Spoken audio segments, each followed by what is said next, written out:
When Elena Morales walked into Roman DeLuca's office on her first day, she expected a job interview, not to be grabbed by Manhattan's most dangerous man and kissed like her life depended on it.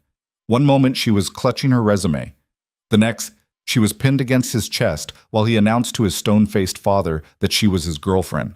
The lies should have ended there. Instead, it became the most dangerous contract she'd ever signed, one that didn't require her signature, only her survival.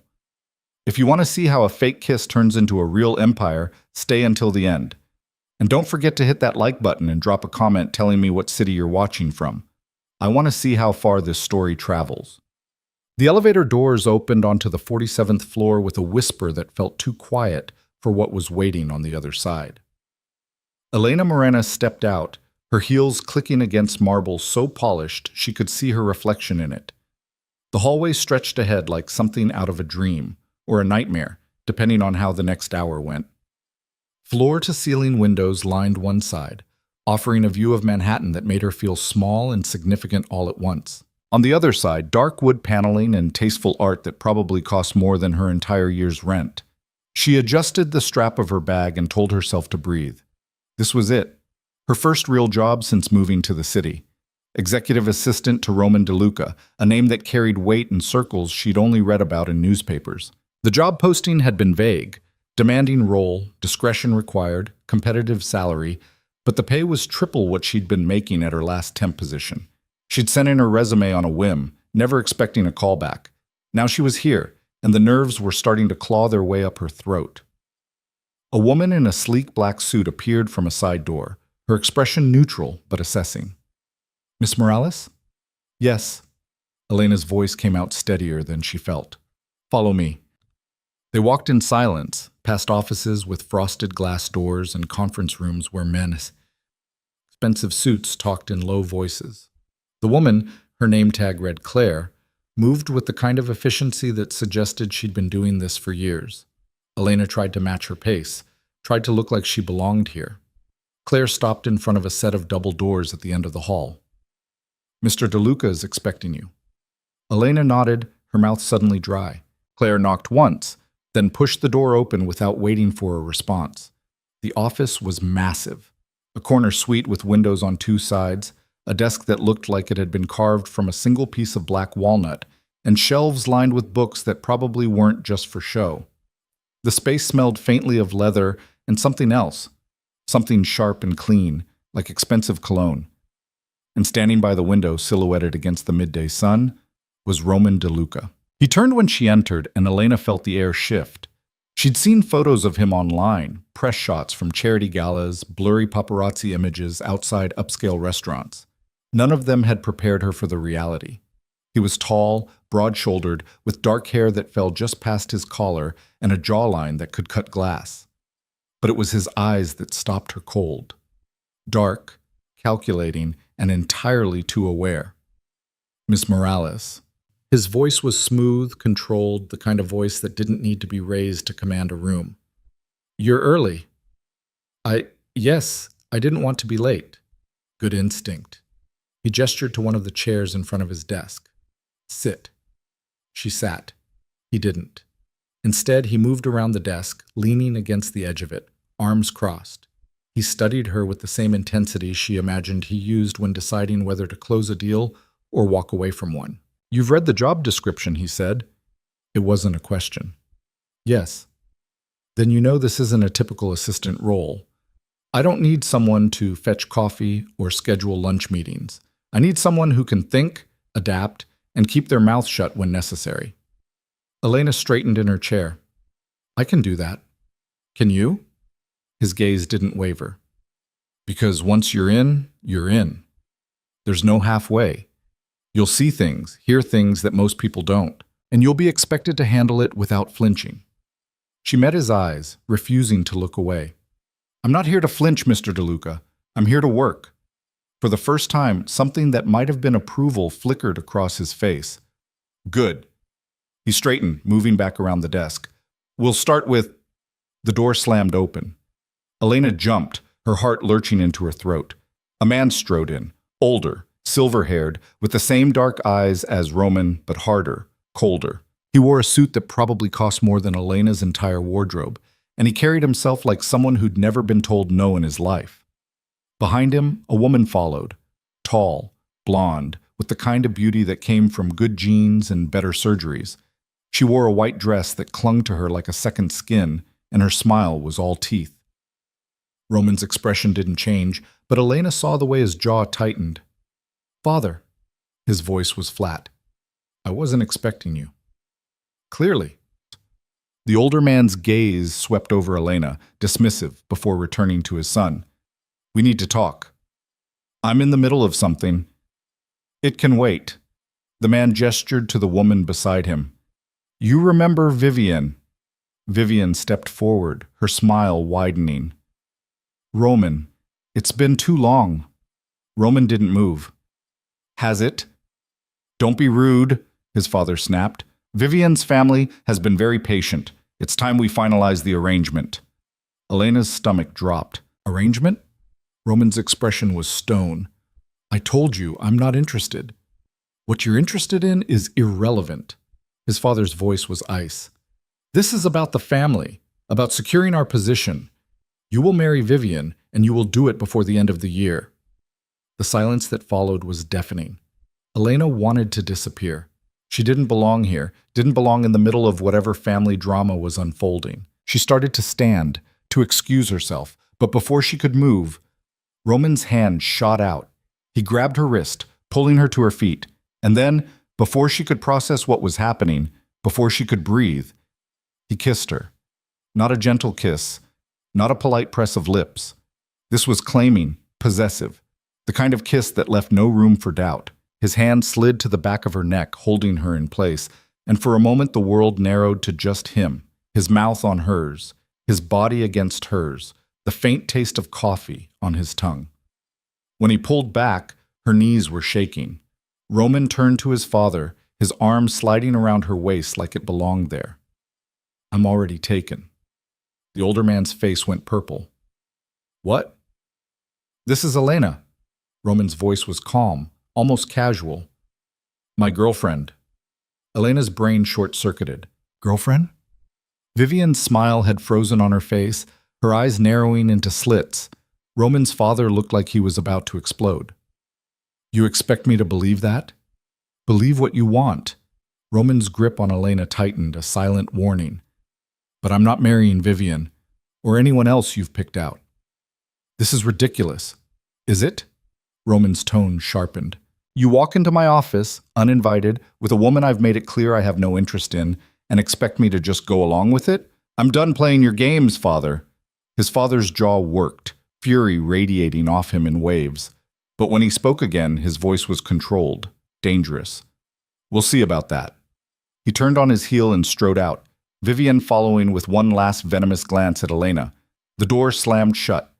Elena stood frozen, Roman's arm still around her waist. And then reality crashed in. She shoved him away, stumbling back. What the hell was that? Roman straightened his tie, his expression unreadable. "A necessary complication." "Necessary?" She stared at him, anger flooding through the shock. "You just told your father I'm your girlfriend." "Yes." "Without asking me." "There wasn't time to ask." Elena laughed, a sharp, disbelieving sound. "You are out of your mind." "Possibly." He moved to the window, gazing out at the city below. "But it's done now." "It's not done. You can't just—" She stopped, pressing her hands to her temples. "I came here for a job, not to be dragged into whatever twisted family politics you've got going on. And you'll still have the job." He turned to face her. "In fact, I'm doubling your salary." That stopped her cold. "What?" "Consider it hazard pay." His tone was matter-of-fact. "My father won't let this go easily. He'll dig into your background, test you, try to find leverage. If you're going to survive this, you'll need to be compensated accordingly." Elena's head was spinning. "You can't be serious." "I'm always serious when it comes to money." He crossed his arms. "Here's the situation.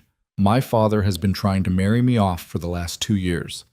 Every woman he picks is the same, connected, ambitious, and utterly uninterested in anything beyond the DeLuca name.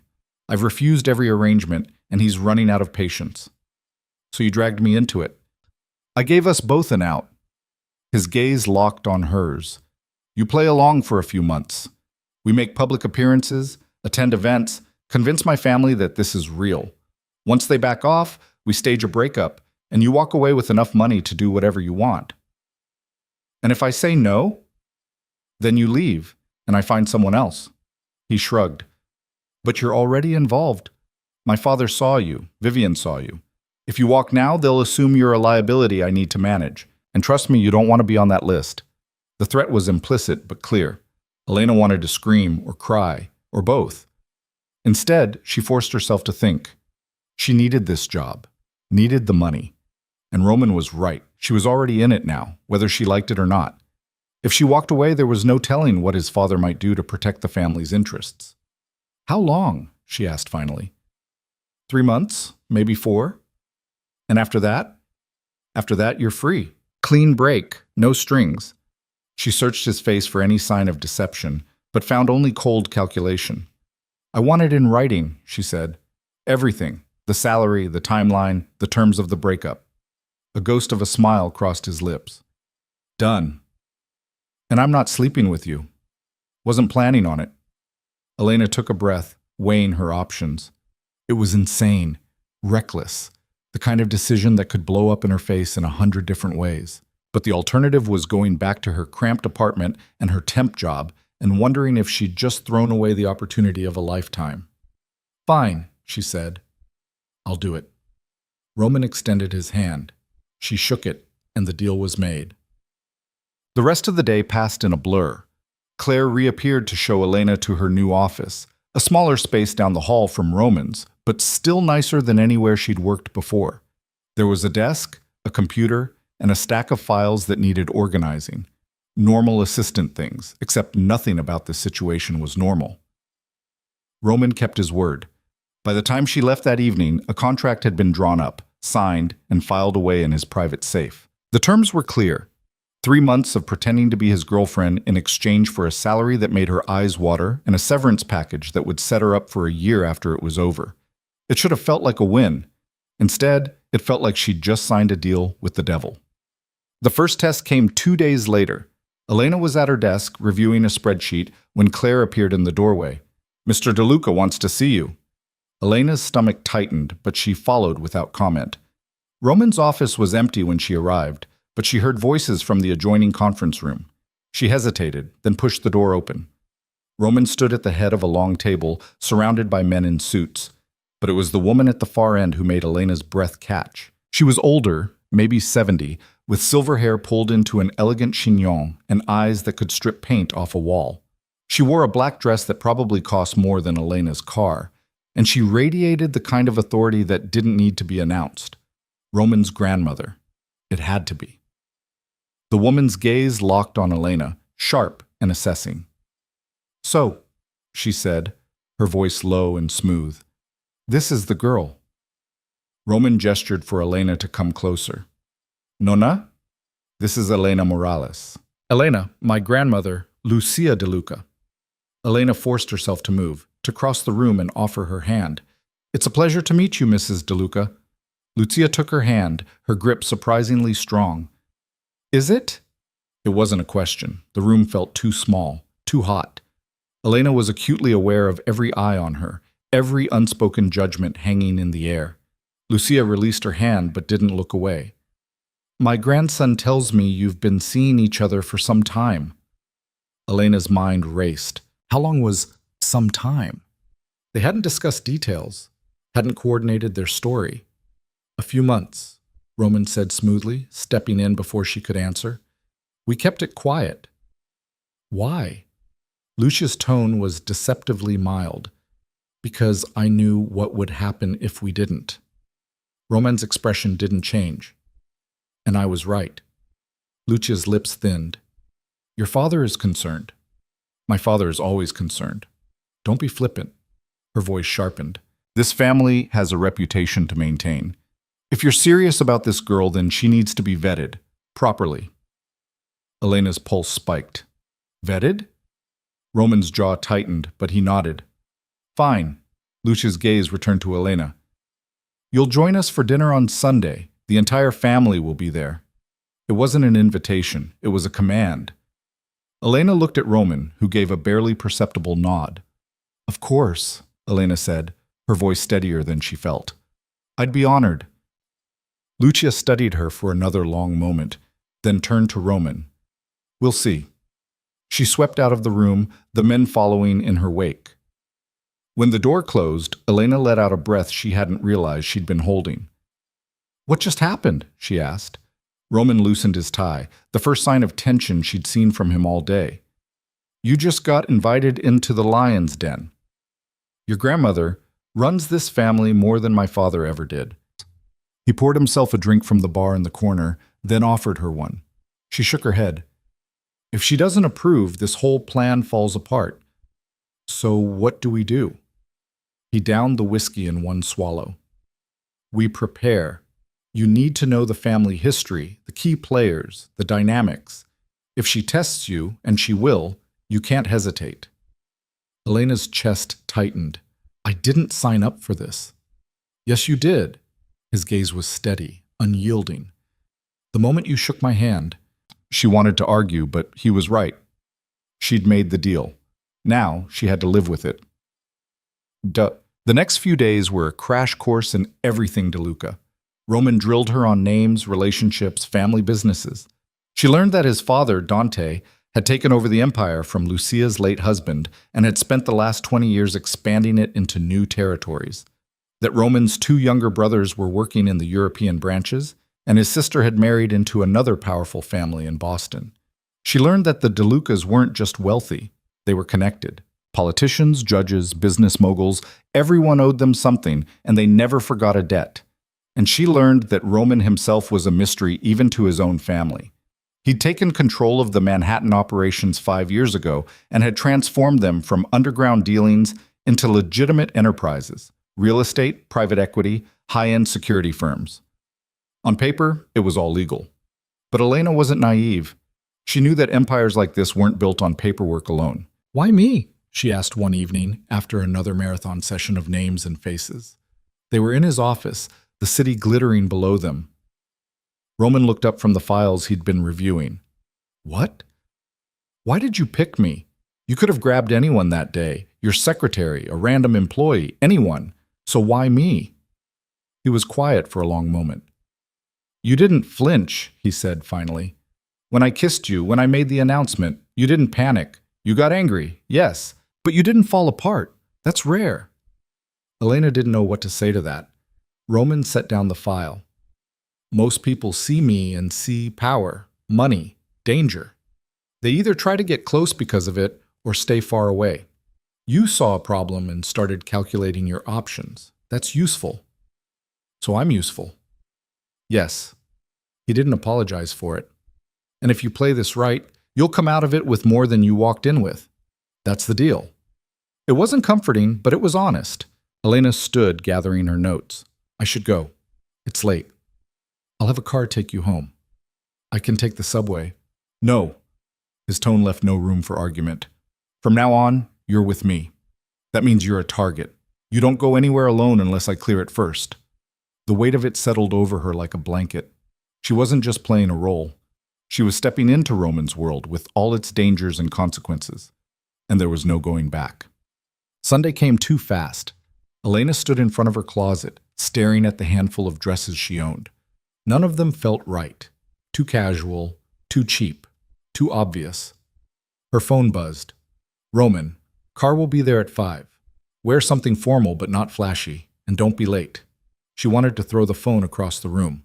Instead, she pulled out the one black dress she had that didn't scream struggling assistant and prayed it would be enough. The car arrived exactly on time. Elena climbed into the back, her nerves jangling like live wires. Roman was already inside, dressed in a dark suit that made him look even more imposing than usual. He glanced at her, his expression unreadable. You look fine, he said. Thanks, she said dryly. That's exactly what every woman wants to hear. A ghost of a smile crossed his lips. You'll do better than fine, Huss. Just remember what we practiced. Family history, names, don't insult anyone, don't contradict you. She ticked them off on her fingers. Anything else? Yes. His gaze locked on hers. Don't let them see you're scared.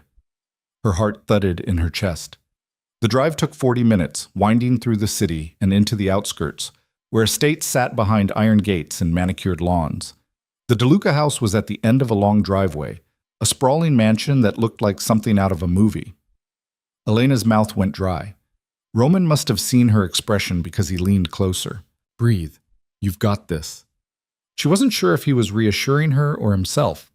They were greeted at the door by a butler, an actual butler, who led them through a marble foyer into a dining room that could have seated 20. The table was already set with crystal and china, and the room smelled faintly of roasted meat and expensive wine. And standing near the fireplace, waiting, was the entire DeLuca family. Lucia sat at the head of the table, regal and unreadable. Dante stood beside her, his expression cold. And scattered around the room were faces Elena recognized from Roman's files. Aunts, uncles, cousins, all watching her with varying degrees of curiosity and suspicion. And then there was Vivian. She stood near the window, a glass of wine in hand, her smile sharp as a knife. "Roman," Lucia said, her voice cutting through the murmur of conversation. "Come, introduce your guest." Elena's legs felt like jelly, but she forced herself to walk forward. Roman's hand settled on the small of her back, a silent anchor. "Everyone," he said, his voice calm, "this is Elena." The silence that followed was deafening, and Elena knew with absolute certainty that the real test had just begun. Lucia's eyes swept over Elena with the precision of a jeweler examining a stone for flaws. The room held its breath, waiting for the matriarch's verdict, and Elena felt the weight of every gaze like a physical thing pressing against her skin. "So," Lucia said finally, setting down her wine glass with a soft click against the marble mantel, "you work for my grandson." It wasn't a question, but Elena answered anyway. "Yes, I'm his executive assistant." "How convenient." Vivian's voice cut through from the window, dripping with implications. Roman's hand tightened on Elena's back, but his voice remained level. "Elena's qualifications speak for themselves." "Do they?" Dante moved forward, his hands clasped behind his back. He circled Elena like a prosecutor approaching a hostile witness. "Tell me, Ms. Morales, where are you from?" "Queens," Elena said. She refused to let her voice shake. "I was born in Jackson Heights." "And your parents?" "My mother works in a hospital. Administration." She didn't mention that her father had left when she was 12, or that her mother worked double shifts to keep them afloat. Some truths weren't anyone's business. A hospital administrator's daughter. Dante's tone suggested he'd found exactly what he was looking for, proof that she didn't belong. "And you attended?" "City College. I graduated with honors." "City College," he repeated, as if tasting something sour. "Not Columbia. Not NYU." Elena felt heat creep up her neck, but she kept her chin level. "City College gave me a scholarship. I wasn't in a position to turn that down." "How pragmatic." Lucia's voice was unreadable. She moved to the table, gesturing for everyone to sit. "Let's eat. We can continue this interrogation over dinner." The word interrogation hung in the air like smoke as everyone found their places. Roman guided Elena to a seat beside him, directly across from Lucia. Vivian positioned herself 2 chairs down, close enough to interject but far enough to maintain plausible deniability about her intentions. The first course arrived, some kind of soup that probably had a French name Elena couldn't pronounce. She picked up her spoon and tried to remember which utensil came first in the elaborate place setting. "So tell me," Lucia began, her own spoon moving through the soup with practiced elegance, "how did you and Roman meet?" Elena's mind raced. They'd prepared for this, rehearsed the story. But sitting here under Lucia's sharp gaze, with Dante watching like a hawk and Vivian smirking into her wine, every prepared line felt thin as paper. "The office," Roman said before she could answer. "She interviewed for the assistant position 6 months ago." 6 months. That was the timeline they'd agreed on. Long enough to seem serious, recent enough to explain why no one had heard about it. "And you kept it secret all this time?" An older woman Elena recognized as Roman's aunt, Isabella, leaned forward with interest that seemed genuine rather than hostile. "That must have been difficult." "It was necessary," Roman said. His hand found Elena's under the table, his fingers lacing through hers. The touch was for show, Elena knew, but it steadied her anyway. Given how the family tends to involve itself in my personal life. Dante's jaw tightened. We involve ourselves because someone has to think about the bigger picture.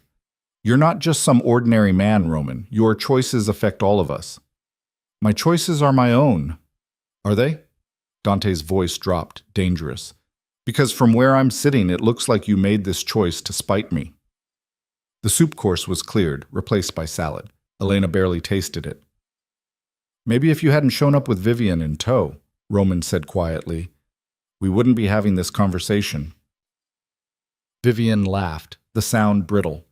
Don't blame me for your father's good sense, Roman. Some of us understand what it means to think strategically. Strategic? Roman's smile was sharp enough to cut. Is that what we're calling arranged marriages now? We're calling it survival, Dante snapped. The Castellanos control shipping from here to Miami. An alliance with them would secure our position for the next generation. But you're too stubborn to see past your own pride. Or maybe I'm smart enough to know that treating people like chess pieces is how empires fall apart from the inside. The tension was so thick Elena could barely breathe. She set down her fork, her appetite gone. Lucia raised one hand and the arguing stopped. Just like that. The power in that single gesture was more frightening than any of the shouting had been. Enough, she said. Her gaze moved to Elena. Tell me, child, what do you think of our family? It was a trap. Every possible answer was wrong. If she said they were wonderful, she was lying. If she said anything negative, she'd just sealed her fate. Elena took a breath, searching for something true that wouldn't get her thrown out on her ear. I think, she said slowly, that you care about each other, even when you're fighting, especially when you're fighting. Lucia's expression didn't change, but something flickered in her eyes. Go on. I grew up in a small apartment with just my mother. We didn't have Sunday dinners or family estates or any of this. Elena gestured to the opulent room around them. But I know what it looks like when people are willing to go to war for the people they love, even if the methods are questionable. The silence that followed felt different, less hostile, more considering. Lucia sat back in her chair. You have a spine, I'll give you that. She has more than that, Roman said. There was something in his voice Elena couldn't quite identify. She has sense, which is more than I can say for most people in this room. Careful, nephew. A younger man Elena didn't recognize, Marco maybe, one of the cousins, spoke up with a smirk. Keep talking like that, and we'll think you actually care about this one. Roman's expression went cold. Watch yourself. Or what? Marco leaned back, cocky. You'll do what exactly? You're not the boss yet, cousin. And until you are, you follow the same rules as the rest of us. Marco. Lucia's voice was soft, but it carried. That's enough. The main course arrived and conversation fragmented into smaller pockets. Elena found herself answering questions from Isabella about her work, about the city, about inconsequential things that felt like a reprieve after the earlier assault. Roman stayed close, his presence a wall between her and the more hostile members of his family. But across the table, Vivian was watching, calculating. After dinner, the men retreated to Dante's study for cigars and business talk that Elena wasn't invited to hear. The women moved to a sitting room that was all velvet furniture and oil paintings of stern-faced ancestors. Elena wanted to bolt for the door, but Isabella took her arm gently, guiding her to a settee near the window. Don't let them get to you, Isabella said quietly, pouring tea from a silver service. Dante is protective. Lucia is suspicious of everyone. It's nothing personal. It feels pretty personal, Elena muttered, then winced. She shouldn't have said that out loud, but Isabella just smiled. That's because it is. Roman is the heir, whether Dante wants to admit it or not. Lucia has been grooming him since he was 16. Whoever he chooses to stand beside him will have power, real power. And in this family, power is worth killing for. Elena's blood went cold. Killing? Metaphorically, dear. Isabella patted her hand, but her eyes were serious. Mostly. Across the room, Vivian was holding court with two other women, her laughter too loud, her gestures too animated. But every few minutes, her gaze would slide to Elena, assessing, measuring. She's not going to give up, Elena said. No, Isabella agreed. She won't. The Castellanos don't take rejection well. And Vivian has been planning to be the next Mrs. DeLuca since she was 18. You've disrupted those plans. That makes you an enemy. Great. Elena sipped the tea, which tasted like flowers and regret. Any advice? Isabella considered that. Don't show weakness. Not to her, not to Lucia, not to anyone. In this family, weakness is an invitation. Elena thought about that as the evening dragged on. She smiled when appropriate, answered questions with careful honesty, and tried not to stare at the clock. By the time Roman reappeared, pulling her away with apologies about an early morning meeting, she felt like she'd run a marathon. They didn't speak until they were in the car, the mansion disappearing behind them in the darkness. You did well, Roman said finally. Elena let out a breath she'd been holding for hours. Your family is terrifying. Yes. And Vivian hates me. Also yes. Your father thinks I'm a gold digger. He thinks everyone's a gold digger. Roman loosened his tie, looking tired for the first time since she'd met him. But Lucia didn't throw you out. That's something. She called me child, like I'm 12. She calls everyone that. It's a power move. He turned to look at her, and in the dim light of the passing street lamps, his expression was almost soft. You held your ground. That matters. Elena wanted to feel victorious, but all she felt was exhausted. How long do we have to keep doing this? As long as it takes. It wasn't the answer she wanted, but it was the one she got. The next week passed in a strange rhythm. Elena settled into her actual job, organizing files, managing Roman's schedule, sitting in on meetings where she was expected to take notes and say nothing. But underneath it all was the constant awareness that she was living a lie, and that lie had teeth. Vivian didn't disappear. Instead, she seemed to be everywhere. Elena would look up from her desk to see her in the lobby, chatting with the receptionist. She'd turn a corner and find her in conversation with Claire, all smiles and casual questions about Roman's schedule. It was psychological warfare, and Elena hated how effective it was. She's trying to rattle you, Roman said when Elena mentioned it. They were in his office going over contracts, but Elena's mind kept drifting. It's working. Don't let it. He signed a document without looking up. She wants you to make a mistake, to slip up and prove you don't belong, so don't. Easy for you to say. She's not stalking you. No, she's just shown up at my apartment twice this week. He said it so casually that it took Elena a moment to process. What? She has keys. Her father and mine thought it would be convenient. He finally looked up, his expression unreadable. I had the locks changed. Elena didn't know what to say to that. The casual invasion of it, the assumption that Vivian had a right to access to his private space, made her skin crawl. This is insane, she said finally. Welcome to my world. They worked in silence for a while, the city humming beyond the windows. Elena tried to focus on the spreadsheet in front of her, but her mind kept circling back to the dinner, to Lucia's sharp eyes, to the way Vivian had watched her like a cat watching a mouse. Can I ask you something? Elena said suddenly. Roman glanced up. Depends on the question. Why haven't you just left? All of this, the family, the business, the pressure, you're rich enough to walk away. Start over somewhere else. So why stay? For a long moment, he didn't answer. When he finally spoke, his voice was quieter than usual. Because walking away doesn't solve anything. It just leaves room for someone worse to take over. My father, or Marco, or any of the other jackals circling the throne. At least if I'm in charge, I can try to do something better than what came before. And what does better look like? Legitimate businesses, clean money, no one getting hurt because we need to send a message. He set down his pen. My grandfather built this empire on fear and violence. My father maintains it the same way. I'm trying to turn it into something that doesn't require bodies in its foundation.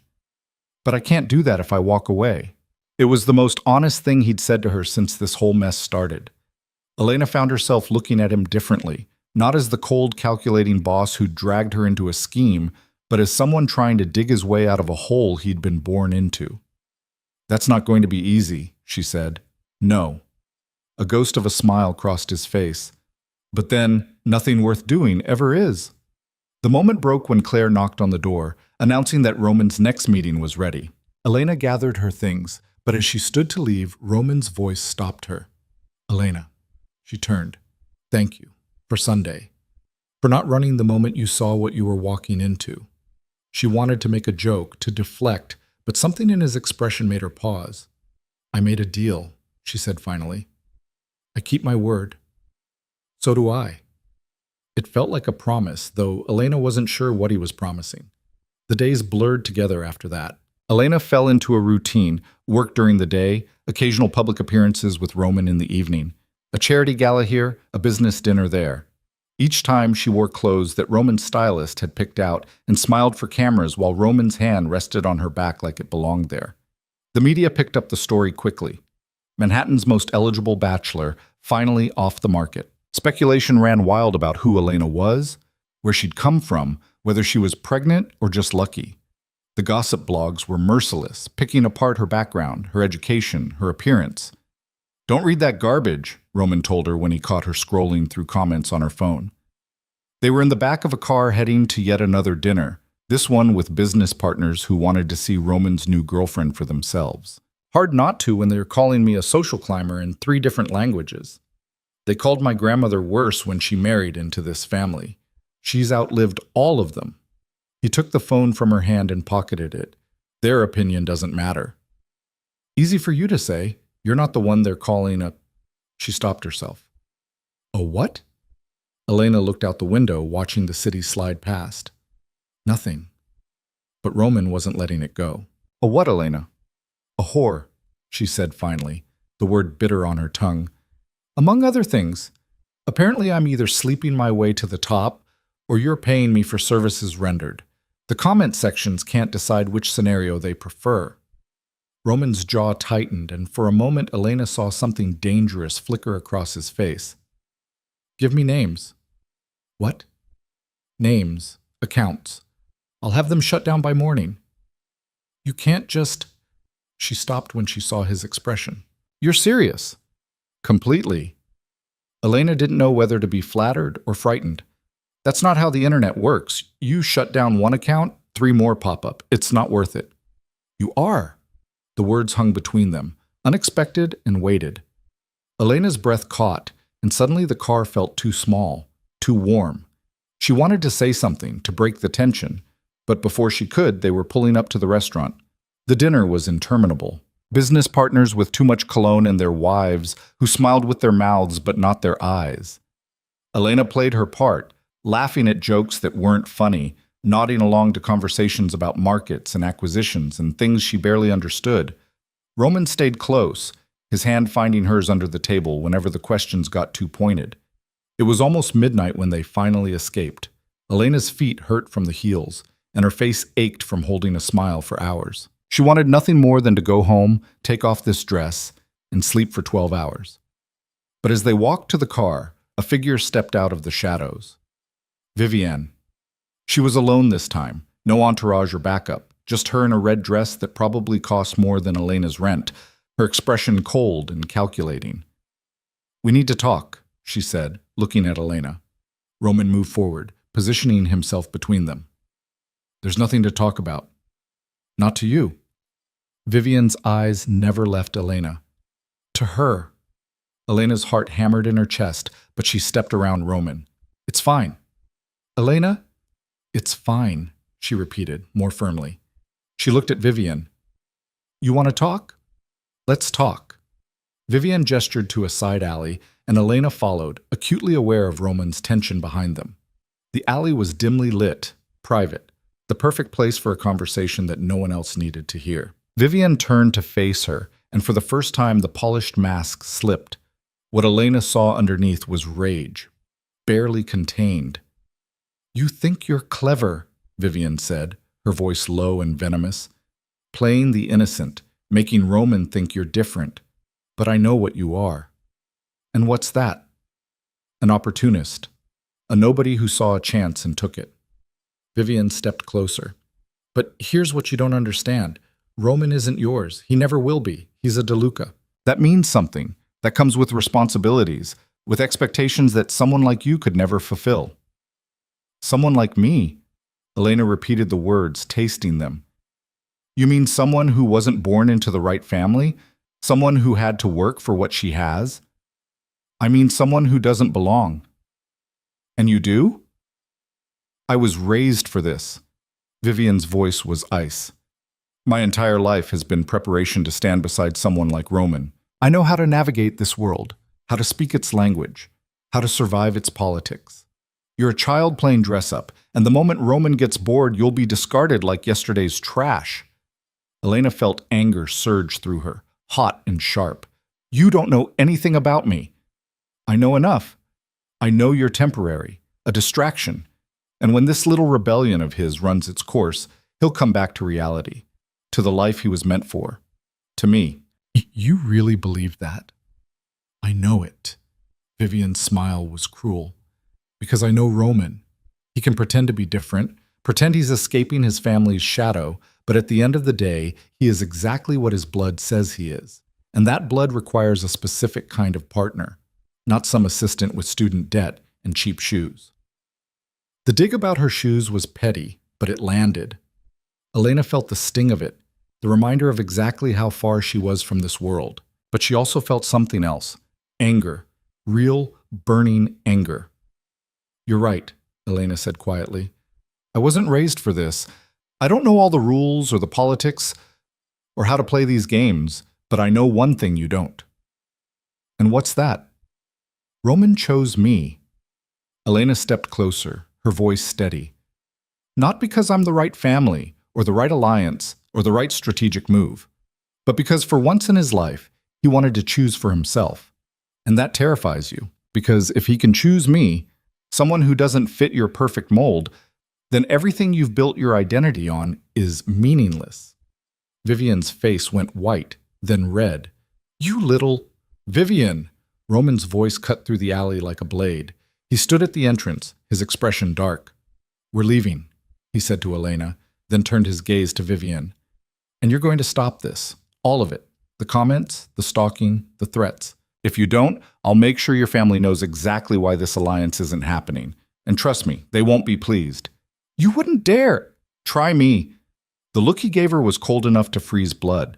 Vivian stared at him for a long moment, then turned on her heel and walked away, her heels clicking against the pavement like gunshots. Elena let out a breath she hadn't realized she'd been holding. Her hands were shaking. Roman was beside her in an instant, his hands on her shoulders. Are you okay? I'm fine, but her voice betrayed her, shaking almost as badly as her hands. What did she say to you? Elena laughed, the sound edged with hysteria. Just the truth. That I don't belong, that I'm temporary, that eventually you'll realize what a mistake this all was. Roman's grip tightened. Look at me. She did, reluctantly. His eyes were fierce, burning with an intensity that made her breath catch. You're not temporary, not to me. Whatever this started as, it's not that anymore. Do you understand? Elena's heart stuttered. Roman, I mean it. What I said in the car earlier, you are worth it, worth defending, worth protecting. And if Vivian or anyone else comes after you again, they'll answer to me. It should have scared her, the darkness in his voice, the promise of violence. But instead, Elena felt something shift inside her chest, something dangerous and foolish and entirely too real. We should go, she whispered. Roman nodded, but he didn't let go of her shoulders. Not yet. For a moment they just stood there in the dim alley, the city breathing around them, something unspoken hanging in the air between them. Then he stepped back, the moment breaking, and led her to the car. Neither of them spoke on the drive back to her apartment. Elena stared out the window, her mind racing, trying to process what had just happened. Vivian's words, Roman's defense, the strange tension that had wrapped around them like smoke. When they pulled up outside her building, Roman walked her to the door. It had become a habit over the past few weeks, one more piece of the performance. But tonight, it felt different. Thank you, Elena said, fishing for her keys. For back there, you didn't have to... Yes, I did. She looked up at him, this man who'd turned her life upside down with one impulsive kiss, and realized with startling clarity that somewhere along the way, the lines had blurred. The fake relationship had started to feel real, at least to her. And from the way Roman was looking at her right now, standing too close in the yellow glow of her building's security light, maybe to him too. Good night, Roman, she said softly. Good night, but neither of them moved. Elena's heart was pounding so hard she was sure he could hear it. Roman's hand came up, his fingers brushing her cheek in a gesture that was nothing like the calculated touches they'd shared in public. This was something else entirely. "Elena," he said, his voice rough. "Don't." She stepped back, her keys clutched tight in her hand. "Whatever you're about to say, don't. Not tonight. Not when I'm already confused about what's real and what's pretend." Understanding flickered across his face, followed by something that might have been regret. "Okay." He stepped back, putting distance between them, and Elena felt the loss of his warmth like a physical thing. She let herself into the building without looking back, but she felt his eyes on her all the way up the stairs. Inside her apartment, Elena leaned against the door and let out a shaky breath. This was supposed to be simple. 3 months of playing pretend, then walking away with enough money to change her life. But nothing about this felt simple anymore. She changed into pajamas, washed her face, and tried to convince herself that she was still in control, that this was still just a job, just a performance. But when she closed her eyes, all she could see was the way Roman had looked at her in that alley. Like she mattered, like she was real. And that, Elena realized with growing dread, was far more dangerous than anything Vivian could throw at her. The morning after the confrontation with Vivian, Elena woke to 17 missed calls and a text from Roman that simply read, "Don't go into the office today." She sat up in bed, her stomach dropping.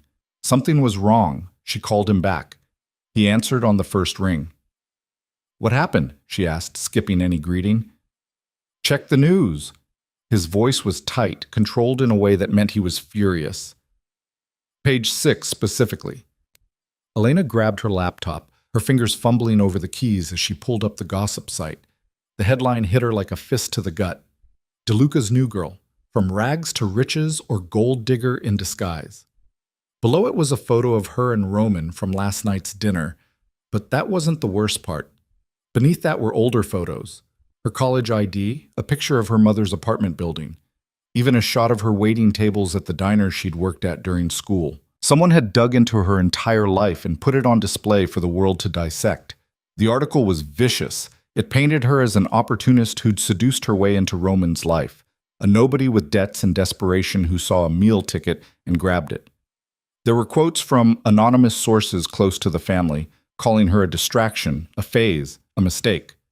Elena felt sick. "Who did this?" she asked, though she already knew.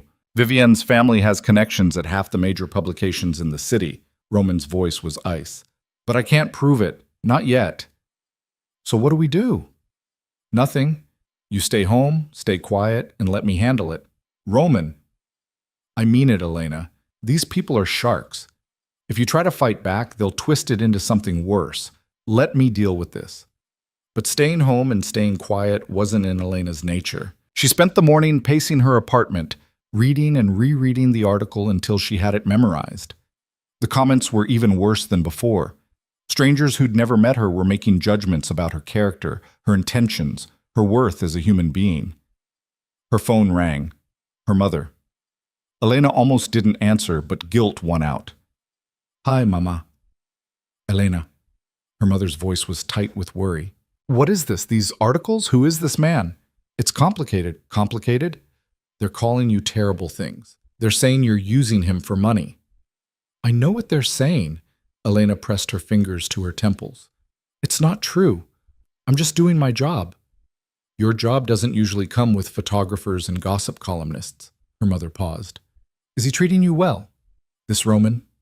Elena thought about that, about the way he'd defended her in the alley, the way he'd looked at her outside her apartment, the way something had shifted between them that felt real and terrifying all at once. "Yes," she said quietly. "He is." "Then be careful, mija. Men with that much power, they don't play by the same rules as the rest of us. And when things fall apart, it's always people like us who get hurt." After she hung up, Elena sat on her couch and stared at nothing.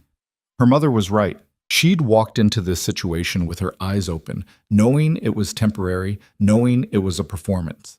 But somewhere along the way, she'd forgotten that, started believing in the fantasy they were selling, and now reality was crashing back in, ugly and sharp. Her phone buzzed. A text from an unknown number. "You should have taken the hint." This is just the beginning. Elena deleted it without responding.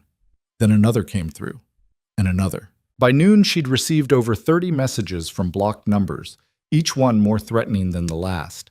She called Roman. "I'm getting threats," she said without preamble. "What kind of threats?"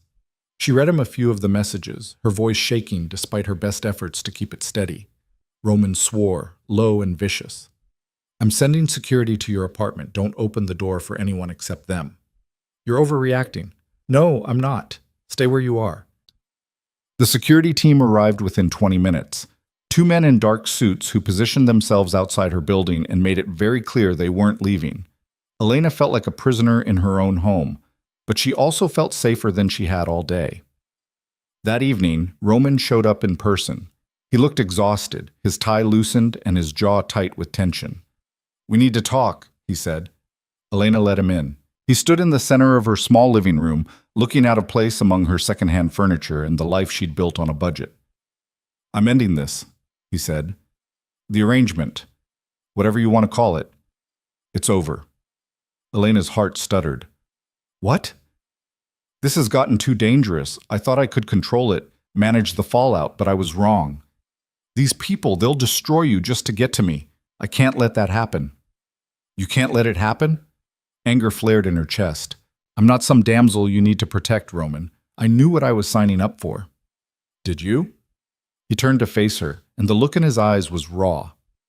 "Did you know they'd dig through your entire life and put it on display? Did you know you'd get death threats from strangers? Because I sure as hell didn't think it would go this far." "So you're just giving up?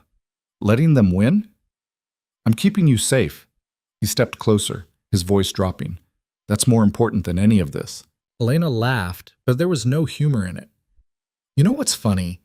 I actually started to believe this was real, that we were real. But you're just like everyone said. You make decisions for other people and expect them to fall in line. That's not fair, isn't it?" She crossed her arms, fighting the burn of tears behind her eyes. "You pulled me into this without asking. Now you're pulling me out without asking. Do I get a say in any of it, or am I just a piece you move around your board?" Roman's jaw worked. "I'm trying to protect you." "I don't need your protection. I need—" She stopped herself, but it was too late. The words hung in the air between them, half-formed but understood. Roman stared at her, something shifting in his expression. "What do you need, Elena?" The question felt dangerous, weighted with implications neither of them was ready to name. "I need you to stop making choices for me," she said finally. "If we're ending this, fine. But it should be my decision too, not just yours." He was quiet for a long moment. Then, "What if we didn't end it? What? What if we pushed back, made it clear that this isn't going away, that they can print whatever they want, but it won't change anything?" He moved closer, his eyes locked on hers. "What if we stopped pretending and just stopped pretending?" Elena repeated slowly. "You mean, actually, I'm tired of lying about what this is." His voice was rough, honest in a way she'd never heard from him before. "I pulled you into this for the wrong reasons. To spite my father, to get out of an arrangement I didn't want. But that's not why I want you here now." Elena's breath caught. "Roman, I know the timing is terrible. I know this is the worst possible moment to say any of this. But if we're going to fight back, I need you to know it's not just about the arrangement anymore. At least not for me." The walls she'd been building around her heart cracked. "This is insane." "Probably." A ghost of a smile crossed his face. "But nothing about this has been sane from the beginning. Why start now?" Elena wanted to argue, to point out all the ways this was a terrible idea. But looking at him now, standing in her cramped apartment with his guard finally down, she couldn't find the words. "If we do this," she said carefully, "it has to be different. No more making decisions without me. No more treating me like I'm something to be protected and managed." "Okay. I'm serious, Roman. I'm not going to be some accessory in your life. If we're doing this, really doing this, then I need to be an equal, not your assistant pretending to be your girlfriend, not your girlfriend playing at being your partner, an actual equal." He held her gaze. "What does that look like?" "I don't know yet." Elena's voice softened. "But I think we figure it out together. No scripts, no plans. Just honest. Honest. He said it like he was testing the word. I'm not sure I know how to do that. Then we'll learn. Roman closed the distance between them, his hand coming up to cup her face. You're sure about this? Because once we cross this line, there's no going back to the way things were. Elena's heart was pounding so hard she thought it might burst. I stopped wanting to go back weeks ago. He kissed her then, and it was nothing like the kiss in his office. That had been performance, strategy, a move in a game. This was something else entirely. Raw and real and terrifying in its honesty. When they finally broke apart, Elena was shaking. So what now? She asked. Now we fight back. Roman's expression hardened. But we do it smart. And together. The next morning they went to the office as a united front. The whispers started the moment they walked through the lobby, but Elena held her head high. Roman's hand was firm on her back, a gesture that felt genuine now rather than calculated. Claire met them at Roman's office, her expression carefully neutral. There are about 20 reporters in the lobby asking for a statement. Let them wait, Roman said. He turned to Elena. We need to get ahead of this. Control the narrative before they do it for us. How? We give them a story, but on our terms. He spent the next hour on the phone with publicists, lawyers, and people whose job titles Elena didn't fully understand. By noon, a press release went out from the DeLuca company's official channels. It was brief, professional, and surprisingly personal. Roman DeLuca confirms his relationship with Elena Morales and asks that the media respect their privacy during this time. Any further harassment or publication of private information will be met with legal action. It wasn't much, but it was something. A line drawn in the sand. The media response was immediate and chaotic. Some outlets backed off, wary of legal threats. Others doubled down, digging even harder for dirt. But the tone had shifted slightly. They were no longer just talking about the gold digger and the billionaire. They were talking about a relationship that might actually be real. Lucia called that afternoon. Roman put her on speaker. Nonna, you're making waves. Her voice was unreadable. Bold move, that press release. I'm tired of letting other people control the story. And the girl? She's still standing beside you after all this? Elena spoke up before Roman could answer. I'm right here, Mrs. DeLuca. And yes, I'm still here. A pause, then Lucia said, Come to dinner tonight, just the three of us. We have things to discuss. It wasn't a request. The car ride to Lucia's penthouse apartment in the Upper East Side was tense. Roman's jaw was tight, his knuckles white on his knee.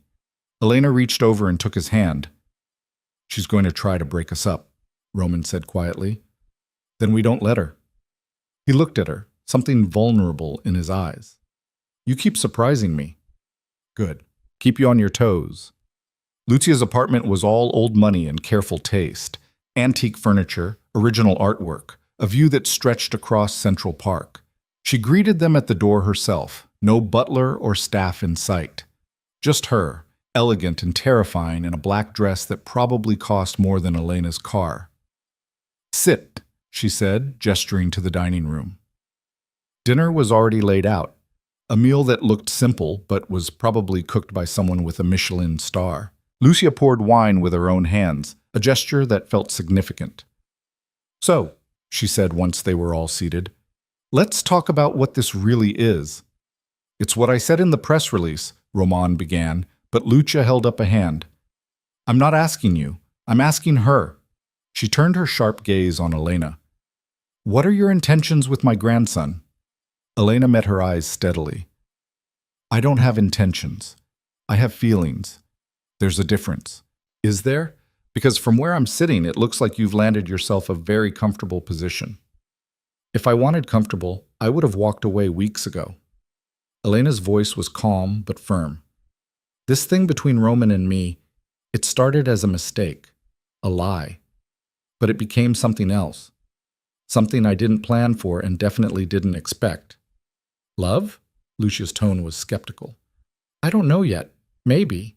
Or maybe something that could turn into that if we're given the space to figure it out. Elena leaned forward. But I'm not here for his money or his name or whatever power you think comes with being a DeLuca. I'm here because when I'm with him, I feel like I'm seeing the person he actually is, not the role he's been forced to play his whole life. Lucia studied her for a long moment. Then she turned to Roman. And you? What do you see when you look at her? Roman's hand found Elena's under the table. Someone who isn't afraid to tell me when I'm wrong. Someone who doesn't need me to be the heir or the boss or any of the things everyone else expects. Just me. The silence that followed was heavy. Finally, Lucia sighed. You're both fools. Elena's heart sank. But, Lucia continued, a ghost of a smile touching her lips, you're honest fools. And in this family, that's rare enough to be valuable. Roman's hand tightened on Elena's. You're not going to fight this? Fight what? Young people making terrible decisions? I'm old, not stupid. I know when I'm beaten. She sipped her wine. Besides, I've been watching you for years, Roman, waiting for you to choose something for yourself instead of just reacting to what others want from you. Maybe this girl is that choice. She has a name, Roman said quietly. I know. Lucia's gaze softened slightly as she looked at Elena. Elena Morales, college scholarship, hospital administrator mother, worked 3 jobs to graduate debt-free. You think I didn't do my homework? Elena felt exposed, but she kept her chin up. And what did your homework tell you? That you're smart, stubborn, and you don't quit when things get hard. All good qualities for surviving this family. She paused. But understand something, child. If you hurt him, if you turn out to be playing a longer game than any of us realized, I will destroy you. Thoroughly and without mercy. Are we clear? Crystal, Elena said. And the same goes for him. If he hurts me, I'm gone. No amount of money or threats will keep me in a situation that makes me miserable. Lucia actually smiled at that. I believe you. She raised her glass. To honest fools, then. May you survive each other. They clinked glasses, and Elena felt something shift. Not acceptance exactly, but acknowledgement, a grudging respect. The rest of the dinner was less combative. Lucia told stories about Roman as a child, serious even then, always watching, always calculating. Roman countered with stories about Lucia terrorizing his father and uncles, ruling the family with an iron fist wrapped in designer silk.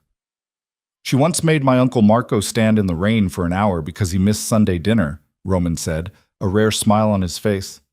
He was late 3 times in a row, Lucia said without remorse. Actions have consequences. He learned that quickly. Elena found herself laughing, the tension slowly draining away. This was still dangerous territory, still a family that operated by rules she didn't fully understand, but it felt less hostile now, more like she'd passed some invisible test. As they were leaving, Lucia pulled Elena aside while Roman retrieved their coats. A word of advice, the older woman said quietly. This family will test you, not just once, but over and over. They'll look for weaknesses, for pressure points, for ways to determine if you're worth keeping around. Don't let them see you break. I don't plan to. Good. Lucia's expression was unreadable. And one more thing. Roman is stronger than he thinks, but more fragile than he knows. The weight he carries, trying to clean up this family's legacy, trying to be better than what came before, it will crush him eventually if he tries to do it alone. If you care about him, help him carry it. Elena's throat tightened. I will. Lucia nodded once, then turned and walked back into her apartment, leaving Elena standing in the hallway trying to process what had just happened. Roman appeared with their coats.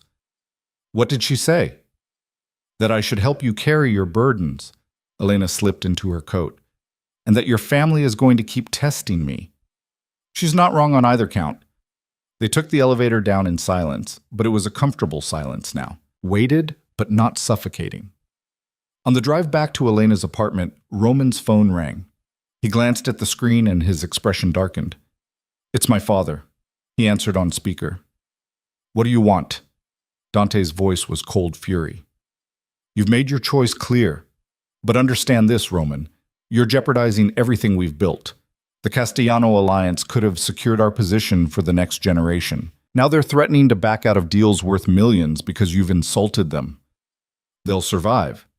Will they? And will you, when the board starts questioning your judgment? When investors start pulling out because you're too busy playing house with some... Finish that sentence, Roman said, his voice deadly quiet. I dare you. A pause. Then Dante said, This isn't over. You're right, it's not. Because I'm done pretending you have any say in my personal life. You want to challenge me for control of the company? Go ahead. But Elena stays, and that's not negotiable. He hung up before his father could respond. Elena stared at him. You just basically declared war on your own father. I declared independence. There's a difference. Is there? Because it sounded a lot like, I know what it sounded like. Roman ran a hand through his hair. But I meant what I said. I'm tired of letting him dictate my life. If that means a fight, then we fight. Elena's chest tightened with something that felt like fear and pride mixed together. You're really willing to risk everything for this? For us? Yes. He looked at her, and the certainty in his eyes took her breath away. I spent my whole life being what other people needed me to be. For once, I want to be what I choose to be. And I choose this. You. The words hung in the air between them, heavy with promise and danger. When they reached her apartment, Roman walked her up like always. But this time, when she unlocked her door, she turned to him. Do you want to come in? It was a simple question with complicated implications. Roman hesitated, and Elena saw him weighing all the reasons this was a bad idea. Just to talk, she added. We don't have to. I know. He smiled, and it was genuine, unguarded. I'd like that. Inside, they ended up on her couch with coffee that Elena made too strong and leftover takeout that had seen better days. They talked about everything and nothing, childhood memories, favorite books, the kind of random details that felt intimate in their ordinariness. I wanted to be a teacher, Elena admitted at one point. Before everything with my dad leaving and money getting tight, I thought I'd teach elementary school, help kids who were struggling like I did. What stopped you? Reality. Teachers don't make enough to pay off loans and help with my mom's medical bills. So I did the practical thing, got a business degree, took whatever jobs paid the most. She shrugged. Ended up in temp work, which led to your job posting. Do you regret it? Not teaching? Elena thought about that. Sometimes, but then I think about what I've learned in the last few weeks. How to navigate rooms full of people who want to eat me alive. How to stand my ground against someone like Vivian. How to survive your grandmother's dinner table. Those are skills too. Different kind of education.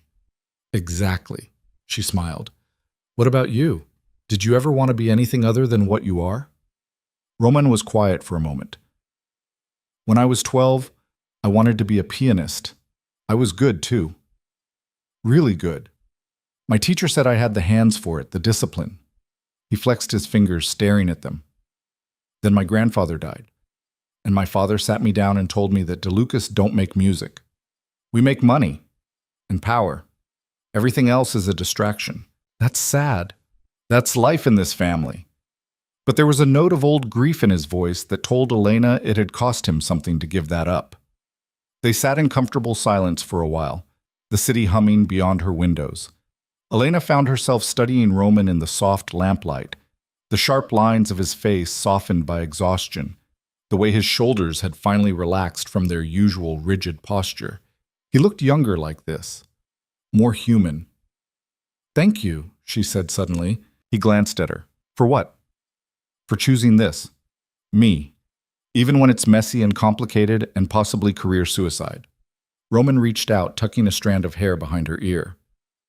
I don't know how this ends, Elena. I can't promise it'll be easy or that we won't crash and burn spectacularly. But I'd rather crash with you than succeed alone. Elena's breath caught. Before she could second-guess herself, she leaned forward and kissed him. It was soft, tentative, nothing like the passionate kiss outside her building or the claiming one in his office. This was a question and an answer all at once. When they pulled apart, Roman rested his forehead against hers. Stay, Elena whispered. Elena, just to sleep. I don't want to be alone tonight, not after everything. He hesitated, and she could see him wrestling with all the reasons this was crossing yet another line. But then he nodded. They ended up in her bed, still fully clothed, lying face to face in the darkness. Roman's arm was around her waist, and Elena's head was tucked against his chest, listening to the steady rhythm of his heartbeat. "This is real now," she said quietly. "Isn't it?" "Yes." His voice was rough, with something that might have been fear or hope or both. "It's real." Elena closed her eyes, letting that truth settle over her. Everything had changed. The game they'd been playing had become something genuine, and there was no going back to pretending. Whatever came next, Vivian's revenge, Dante's fury, the media circus, the family politics, they'd face it together. For better or worse, they were in this now. Elena woke to sunlight streaming through her bedroom window and the unfamiliar weight of Roman's arm draped across her waist. For a moment she lay still, processing the fact that Manhattan's most feared businessman was asleep in her bed, his face pressed into her pillow, his breathing deep and even. She'd expected it to feel awkward. Instead, it felt right in a way that terrified her. Her phone buzzed on the nightstand. She reached for it carefully, trying not to wake Roman, and saw a text from Claire. "Board meeting moved to 9 a.m. Roman needs to be there. It's important." Elena glanced at the clock. 7:30. She had an hour and a half to get them both ready and across town. "Roman." She shook his shoulder gently. "Wake up." He stirred, his eyes opening slowly, and for a moment confusion flickered across his face. Then awareness returned, and with it, something that looked like contentment. "Morning," he said, his voice rough with sleep. "Morning. Claire says you have a board meeting at 9. She used the word important in italics, which I'm assuming means your father is making his move." That woke him up completely. Roman sat up, running a hand through his hair. "What time is it?" 7:30. "We need to go." He was already moving, grabbing his phone, checking messages. Elena watched him shift from the man who'd held her last night into the controlled, calculating boss she'd first met. The transformation was fascinating and a little sad. They made it to the office by 8:45, both of them running on coffee and adrenaline. Claire met them at the elevator with a stack of documents and an expression that said things were worse than Elena had thought. "Your father called an emergency session," Claire told Roman. "He's claiming mismanagement, conflicts of interest, and compromised judgment. He has 3 board members backing him already." Roman's jaw tightened. "How many does he need?" 7 out of 12 to call for a vote of no confidence. He has 4, including himself. "So he needs 3 more." Roman took the documents, scanning them quickly. His expression was unreadable, but Elena saw the tension in his shoulders. "Who's on the fence?" "Martelli, Jong, and Patterson. If he flips any one of them, this gets dangerous." Elena's stomach dropped. What happens if he gets the votes? Roman looked at her, and for the first time since she'd met him, she saw something that might have been fear in his eyes. "Then I lose everything, the company, the position, any ability to change how this family operates.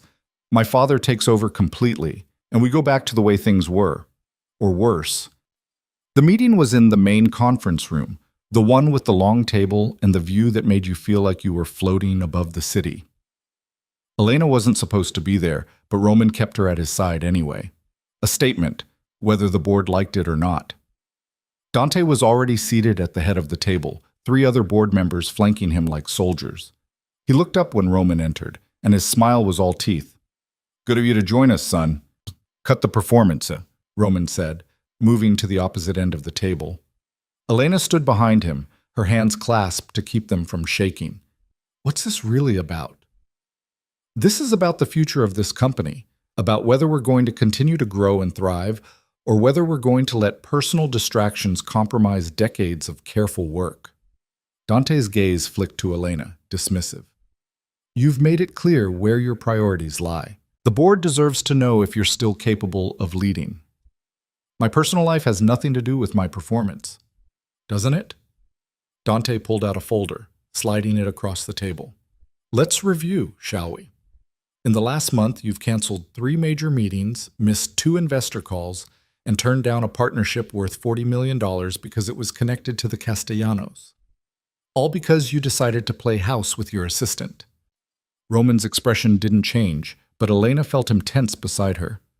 The Castellano deal was overvalued and came with too many strings. Any competent analyst would have reached the same conclusion. Or any man thinking with something other than his brain. Marco spoke up from the middle of the table, his smirk insufferable. Come on, Roman, we've all been there. Pretty girl, bad timing, terrible decisions, but you're supposed to be better than that. Watch your mouth, Roman said quietly, but there was danger in his voice. Or what? You'll throw me out? You might not have that authority much longer. The door opened and Lucia walked in. The room went silent. She moved with the unhurried grace of someone who knew that everyone would wait, that her presence alone shifted the entire dynamic. She took a seat at the side of the table, equidistant from both Dante and Roman, and folded her hands. Continue, she said. Dante's confidence wavered slightly, but he pressed on. As I was saying, Roman's judgment has been compromised. He's putting his personal interests ahead of the company's well-being. That's unacceptable for someone in his position. And you're suggesting what exactly? Lucia's tone was mild, but everyone in the room knew better than to relax. A vote of no confidence.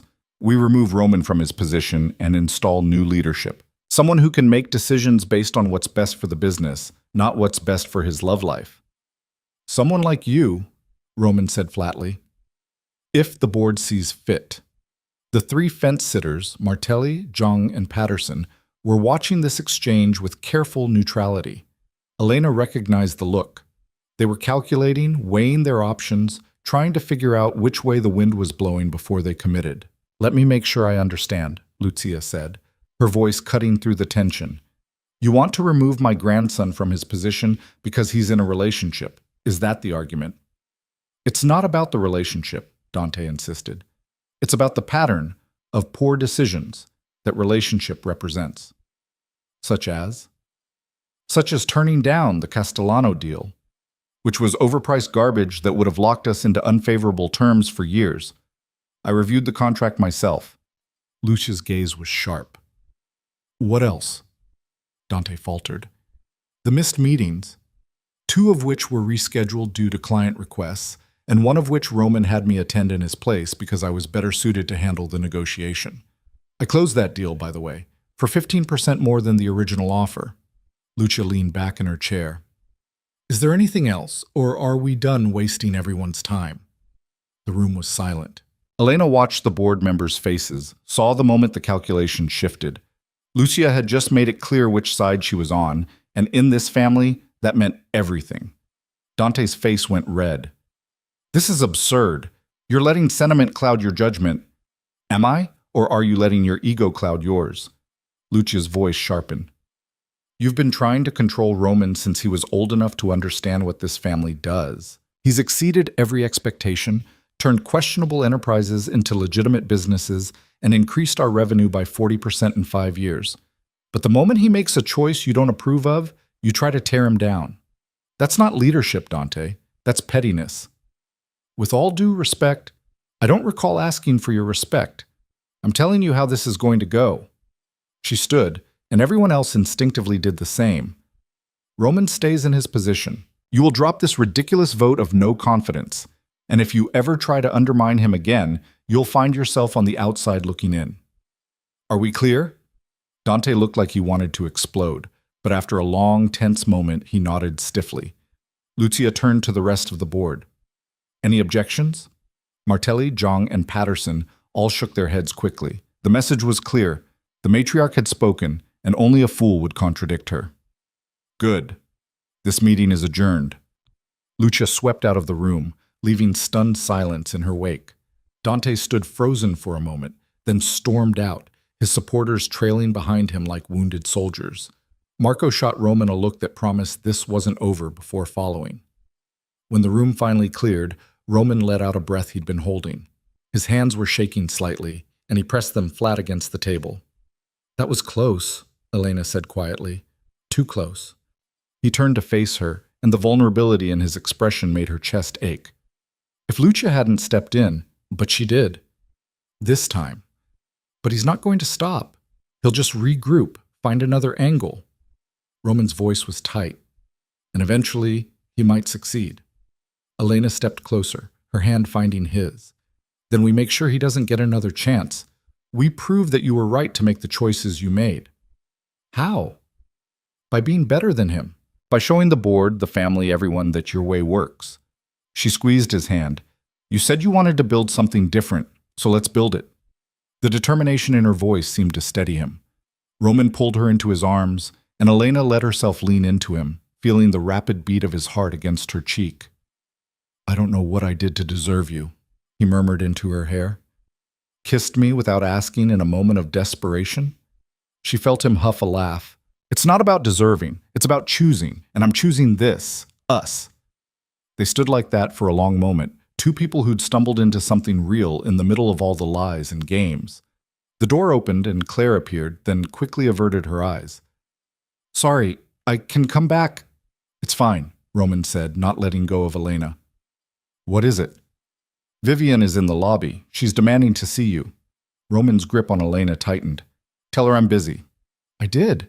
She says she'll wait. Then let her wait. But Elena pulled back, looking up at him. Maybe you should see her. End this properly. Elena, I'm serious. She's not going to go away until someone makes her. And it should be you, not security guards or lawyers or threats. Just tell her it's over. Really over. Roman studied her face. You want to be there when I do it? Absolutely. Something that might have been pride flickered in his eyes. Okay, let's go. They took the elevator down together. Vivian was pacing in the lobby, her designer heels clicking against the marble floor. She looked furious and desperate in equal measure, her perfect facade finally cracking. When she saw them, her eyes narrowed. Finally, I've been waiting for an hour. I was busy, Roman said. His voice was cold but not cruel, just final. What do you want, Vivian? I want to understand why you're throwing everything away for her. She gestured at Elena like she was something distasteful. What does she have that I don't? Besides basic human decency, Elena said before she could stop herself. Vivian's face went red. You have no idea what you're talking about. Don't I? You've spent weeks trying to destroy me, feeding lies to the press, sending threatening messages, cornering me in alleys, all because Roman chose someone who isn't you. Elena stepped forward, her fear finally giving way to anger. That's not love, Vivian. That's obsession, and it's pathetic. You little... Vivian lunged forward, but Roman stepped between them. Enough. His voice cut through the lobby like a knife. You need to hear this, Vivian, so listen carefully. I'm not interested. I never was. My father arranged that introduction, but I never agreed to anything. You decided we were a done deal without ever asking what I wanted. Your father said, I don't care what my father said. He doesn't control my life. Not anymore. Roman's expression was steel. Elena is who I choose. She's who I want. And nothing you do, no threats, no media campaigns, no family pressure, is going to change that. Vivian's eyes were bright with unshed tears, her perfectly applied makeup starting to smudge. For the first time, Elena saw past the calculating socialite to the woman underneath. She looked lost, hurt. I did everything right, Vivian said, her voice breaking. I was perfect. I followed every rule, played every game the way I was supposed to, and it still wasn't enough. No, Roman said, and his voice was gentler now. It wasn't, because you were playing a game I never agreed to join. You want someone who fits into your plans, who makes sense on paper. That's fine, but I'm not that person, and you deserve to find someone who actually wants what you want instead of wasting your time on someone who doesn't. Vivian stared at him for a long moment. Then her gaze shifted to Elena. You really love him? Elena felt Roman tense beside her, waiting for her answer. It was too soon, too fast, too much. But standing there in the lobby with Vivian's wounded eyes on her, Elena realized the truth. Yes, she said simply. I do. Roman's hand found hers, squeezing tight. Vivian closed her eyes, a single tear escaping down her cheek. When she opened them again, something had changed. The fight had gone out of her. Then I hope you survive this family, she said quietly, because they'll eat you alive if you let them. She turned and walked toward the door, her shoulders straight despite the defeat written in every line of her body. At the threshold, she paused. For what it's worth, she said without turning around, he never looked at me the way he looks at you.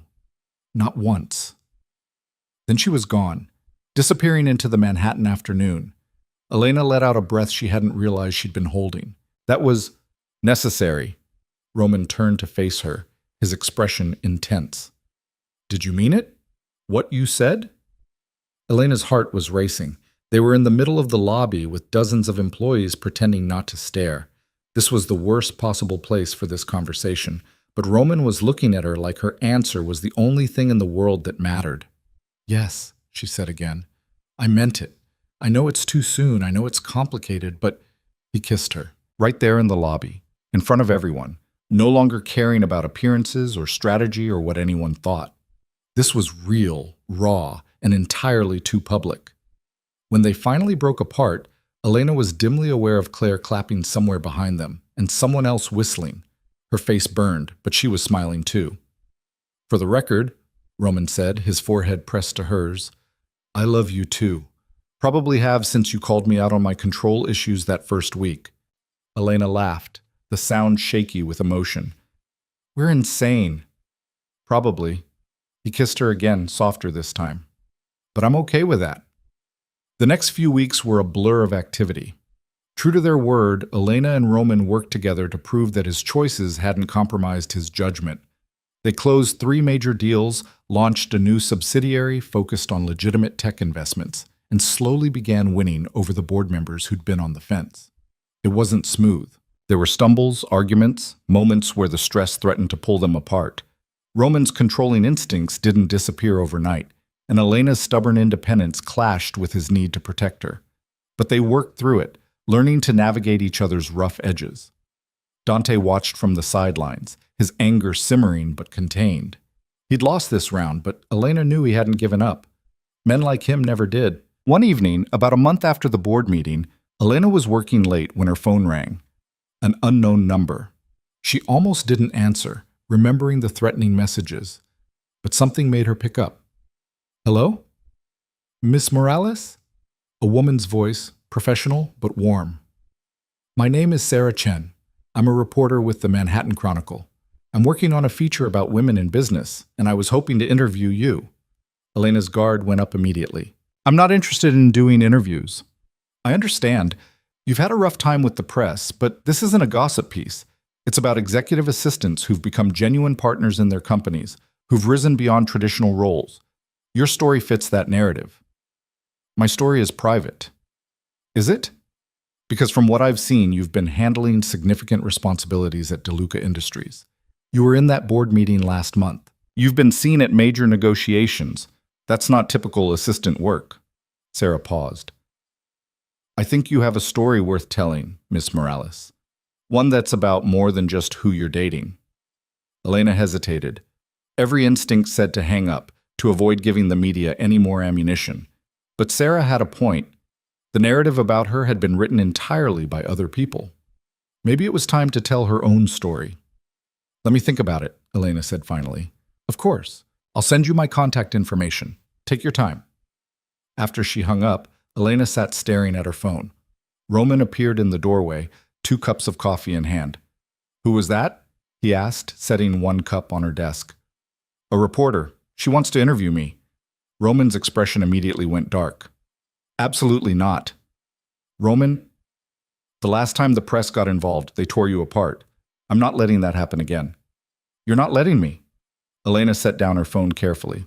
We talked about this. About you making decisions for me. This is different. This is about keeping you safe. No, it's about you being scared. She stood, moving around the desk to face him.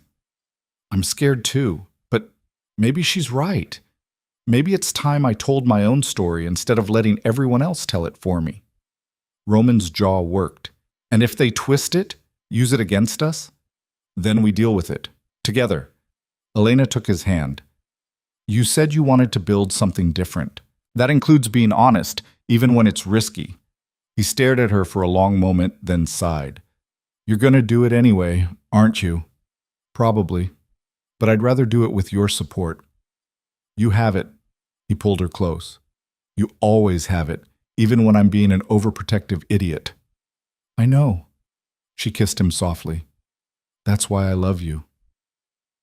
The interview happened 2 weeks later at a quiet cafe far from DeLuca Industries, and the usual Manhattan power spots. Sarah Chen turned out to be exactly what she'd sounded like on the phone: professional, thorough, and genuinely interested in Elena's perspective.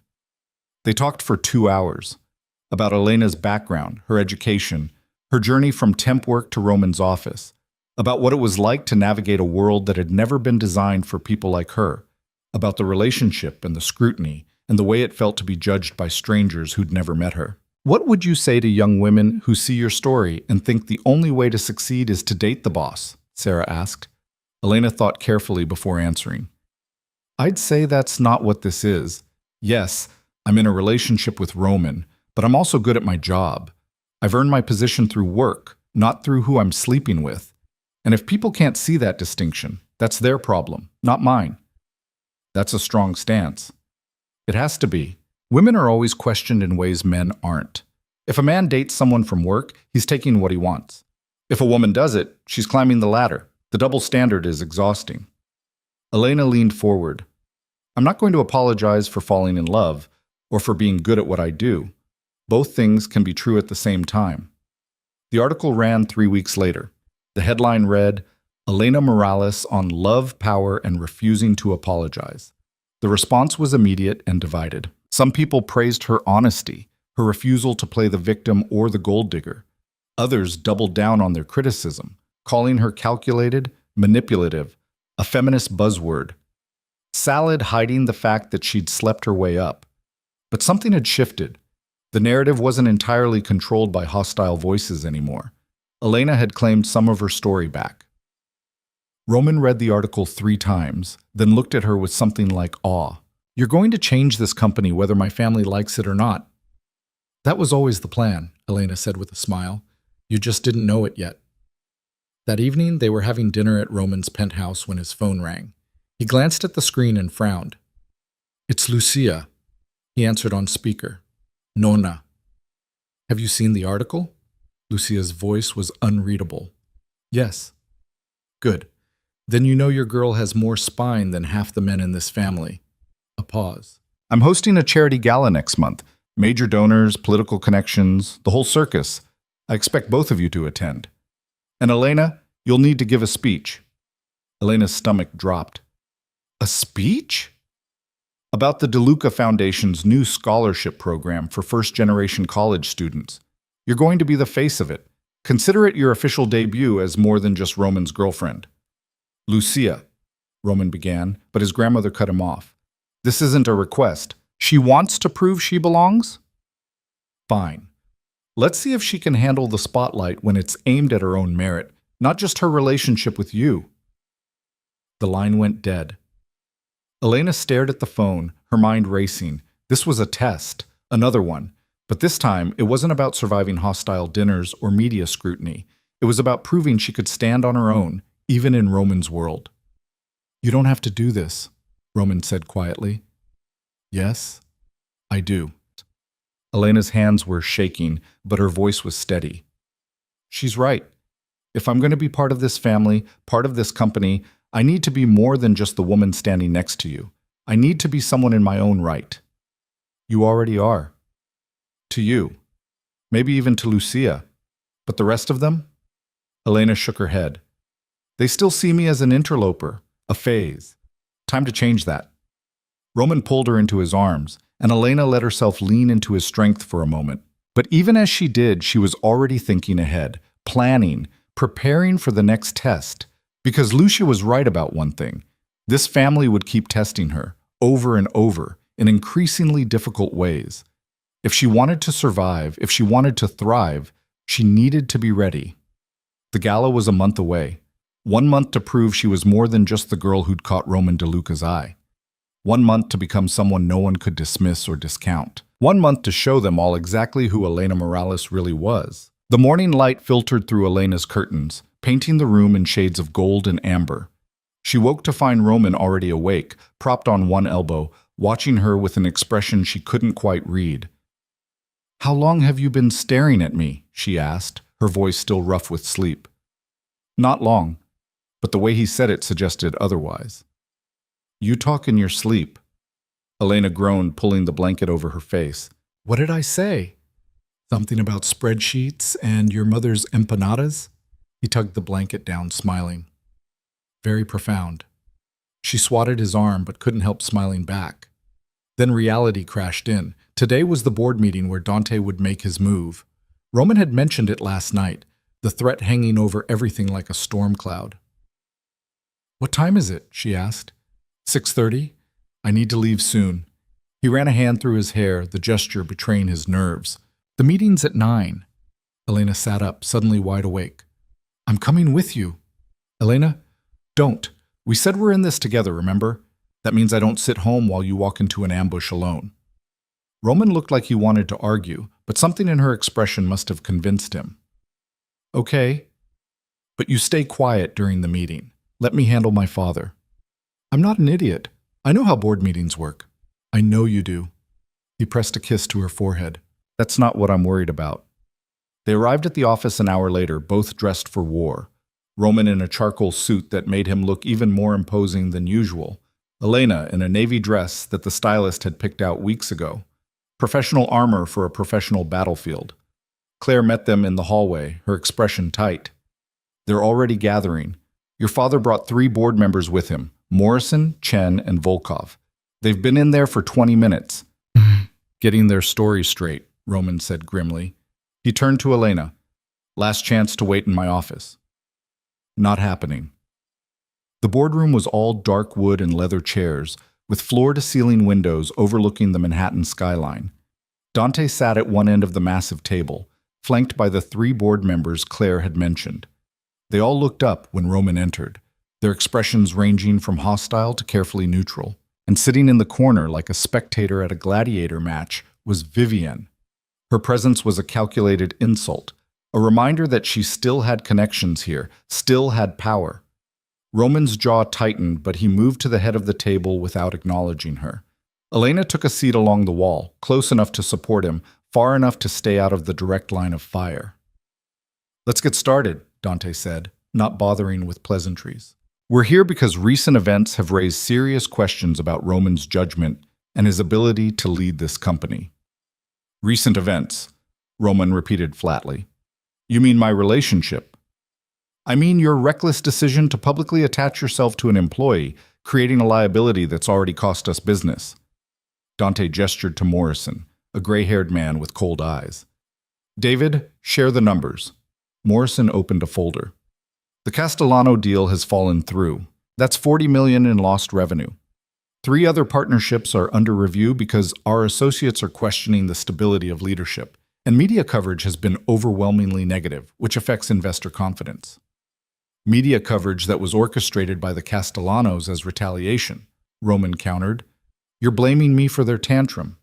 "I'm blaming you for creating a situation where they felt the need for retaliation," Dante shot back. "You were offered a strategic alliance that would have benefited everyone. Instead, you chose to pursue a relationship with—" He glanced at Elena with barely concealed contempt. "Someone wholly unsuitable." Elena felt the words like a slap, but she kept her face neutral. This was exactly what Lucia had warned her about. They'd look for pressure points, test her breaking point. "Be careful how you finish that sentence," Roman said, his voice deadly quiet. "Or what? You'll throw another tantrum? Make another impulsive decision that costs this company millions?" Dante leaned forward. "Face it, Roman, you're not ready to lead. You've proven that conclusively. What I've proven is that I won't be manipulated by your outdated ideas about strategic marriages and family alliances." Roman's hands were flat on the table, controlled but tense. The Castellano deal wasn't worth what they were asking. Not the money, not the concessions, and definitely not my personal life. "Your personal life affects all of us," Chen spoke up, his accent clipped and precise.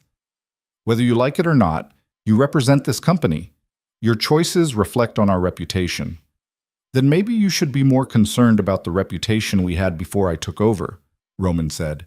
"Underground dealings, money laundering, connections to people who solved problems with violence. That's the legacy I've been trying to clean up for 5 years. And it's working. Our legitimate businesses are thriving.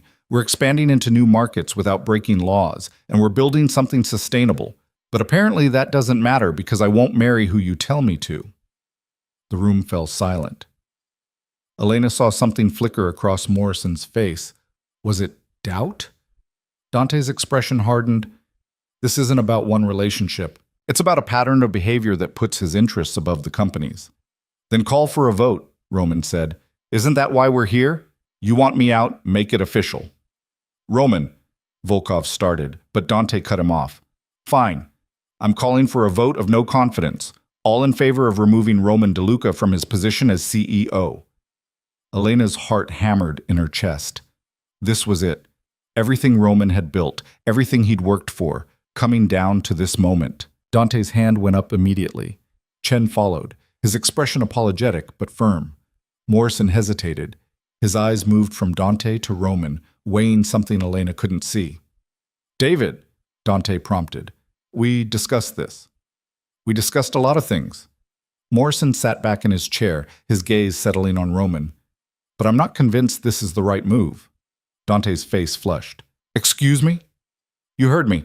Roman's made one unconventional personal choice. Meanwhile, under his leadership, this company has seen consistent growth, improved public image, and successful expansion into legitimate markets. Those are facts. Everything else is speculation about what might happen because we don't like who he's dating. It's more than that. Is it? Morrison's voice was calm but firm.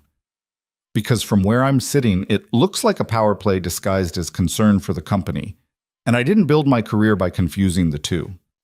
Volkov nodded slowly. I have to agree. Roman's personal life is his business. As long as he continues to deliver results, and he has, I don't see grounds for removal. Dante looked like he'd been struck. This is absurd. You're letting sentiment cloud your judgment.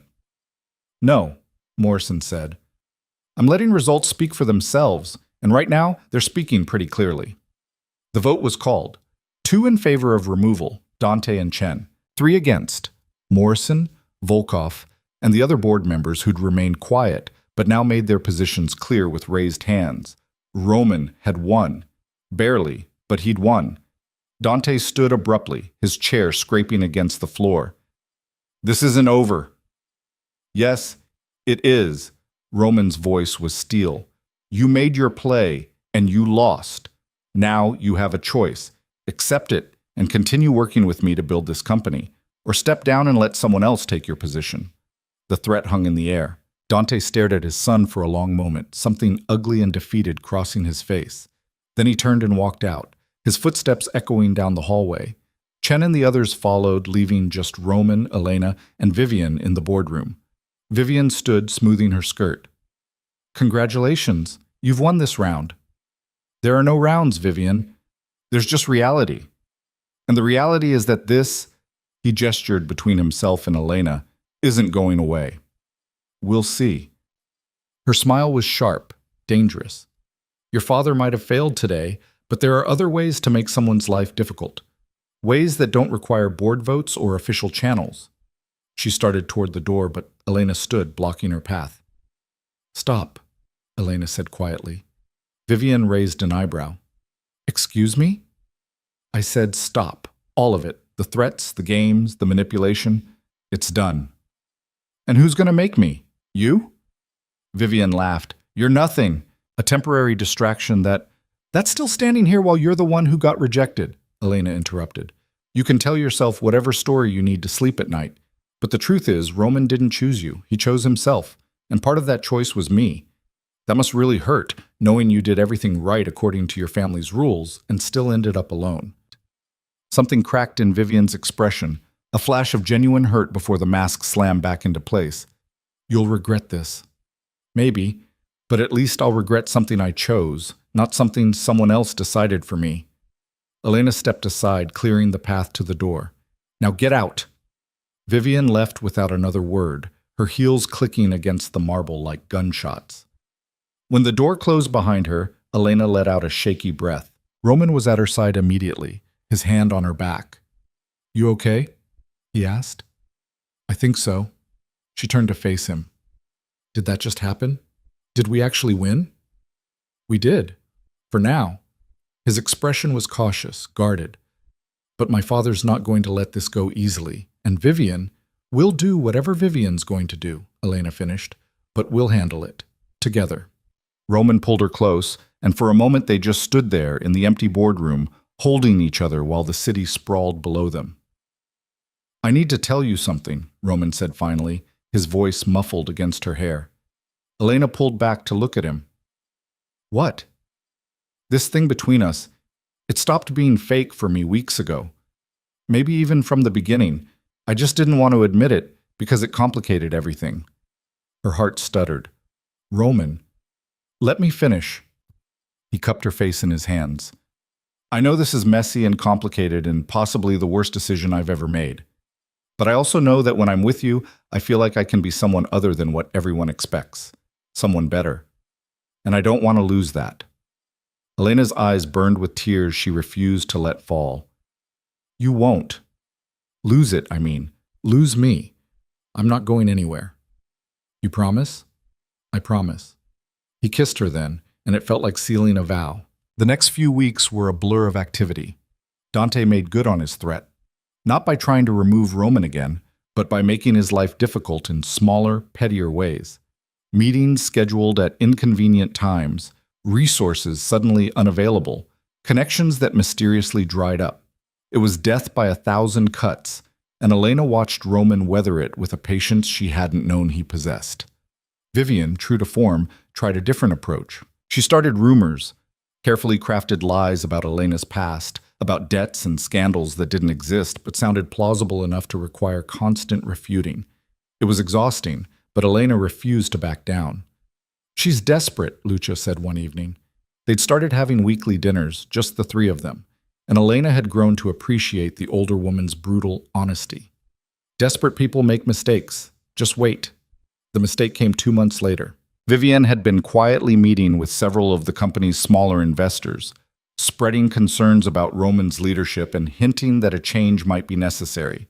She'd been careful, staying just inside the boundaries of plausible deniability, but she'd underestimated Morrison, who'd built his reputation on knowing everything that happened in Manhattan's business circles. When word got back to him about Vivian's whisper campaign, he didn't just tell Roman. He documented everything, gathered evidence, and handed it over with a simple message: "Time to end this." The evidence was damning. Emails, recorded conversations, testimony from investors who were uncomfortable with the pressure Vivian was applying. It painted a clear picture of someone trying to destabilize the company for personal reasons. Roman called a meeting, not with the board, but with the Castellano family directly. Elena insisted on coming, and this time Roman didn't argue. The Castellanos' office was in Midtown, all chrome and glass and aggressive modernity. Vivian's father, Marcus, met them in a conference room with Vivian at his side.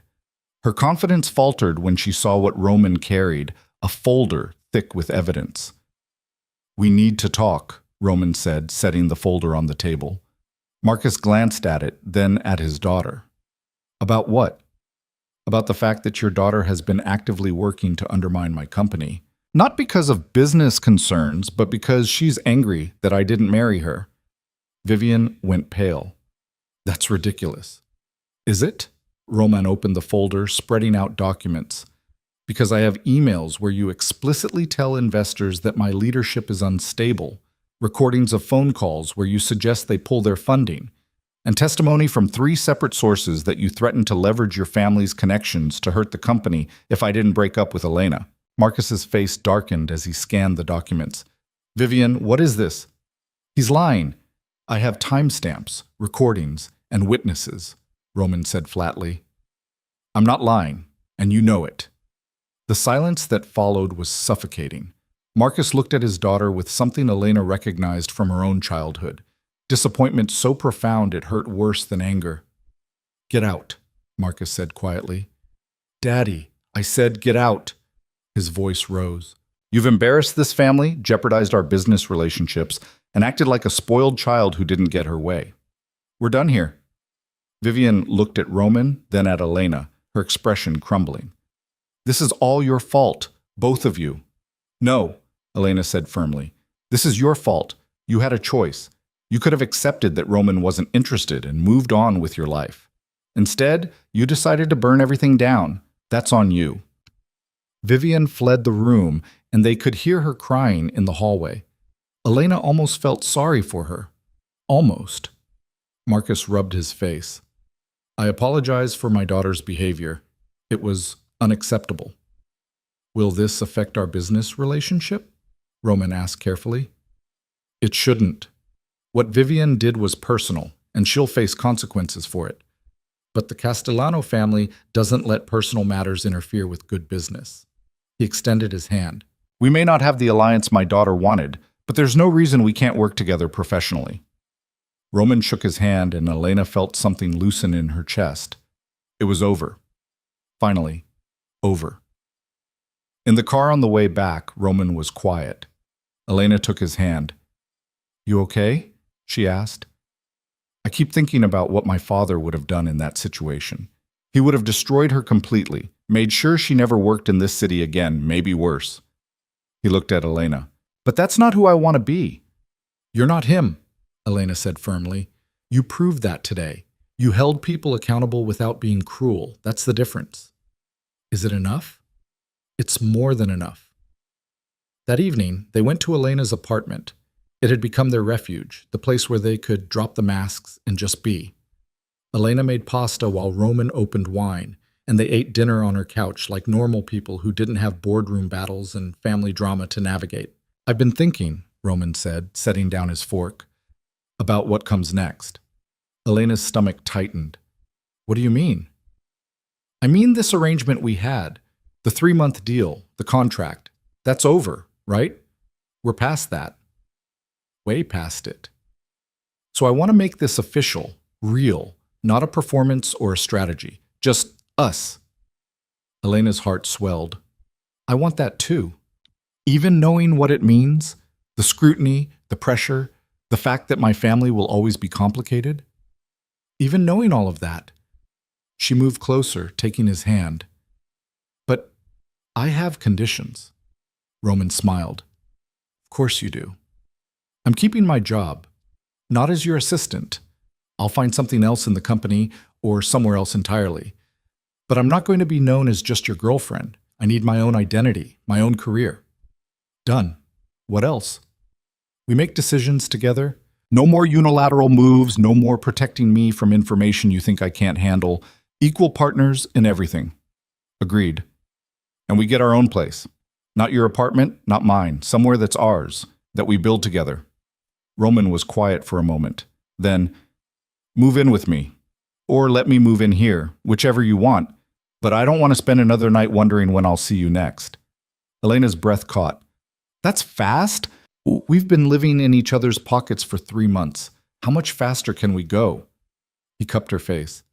I love you, Elena. I should have said it weeks ago, but I was too scared of what it meant.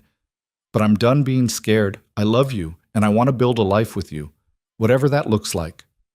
Tears spilled down Elena's cheeks before she could stop them. I love you too. Even when you're impossible and controlling and make decisions without asking. I'm working on that. I know. She kissed him, tasting salt and wine and the promise of something real. Okay. Okay? Okay, let's do this. Let's find a place together, figure out what comes next, build something real. Roman's smile was brighter than she'd ever seen it. Yeah? Yeah. They spent the rest of the night talking about the future, not in abstract terms, but in concrete plans, where they'd look for an apartment, what Elena would do career-wise, how Roman would continue transforming the company into something better than what he'd inherited.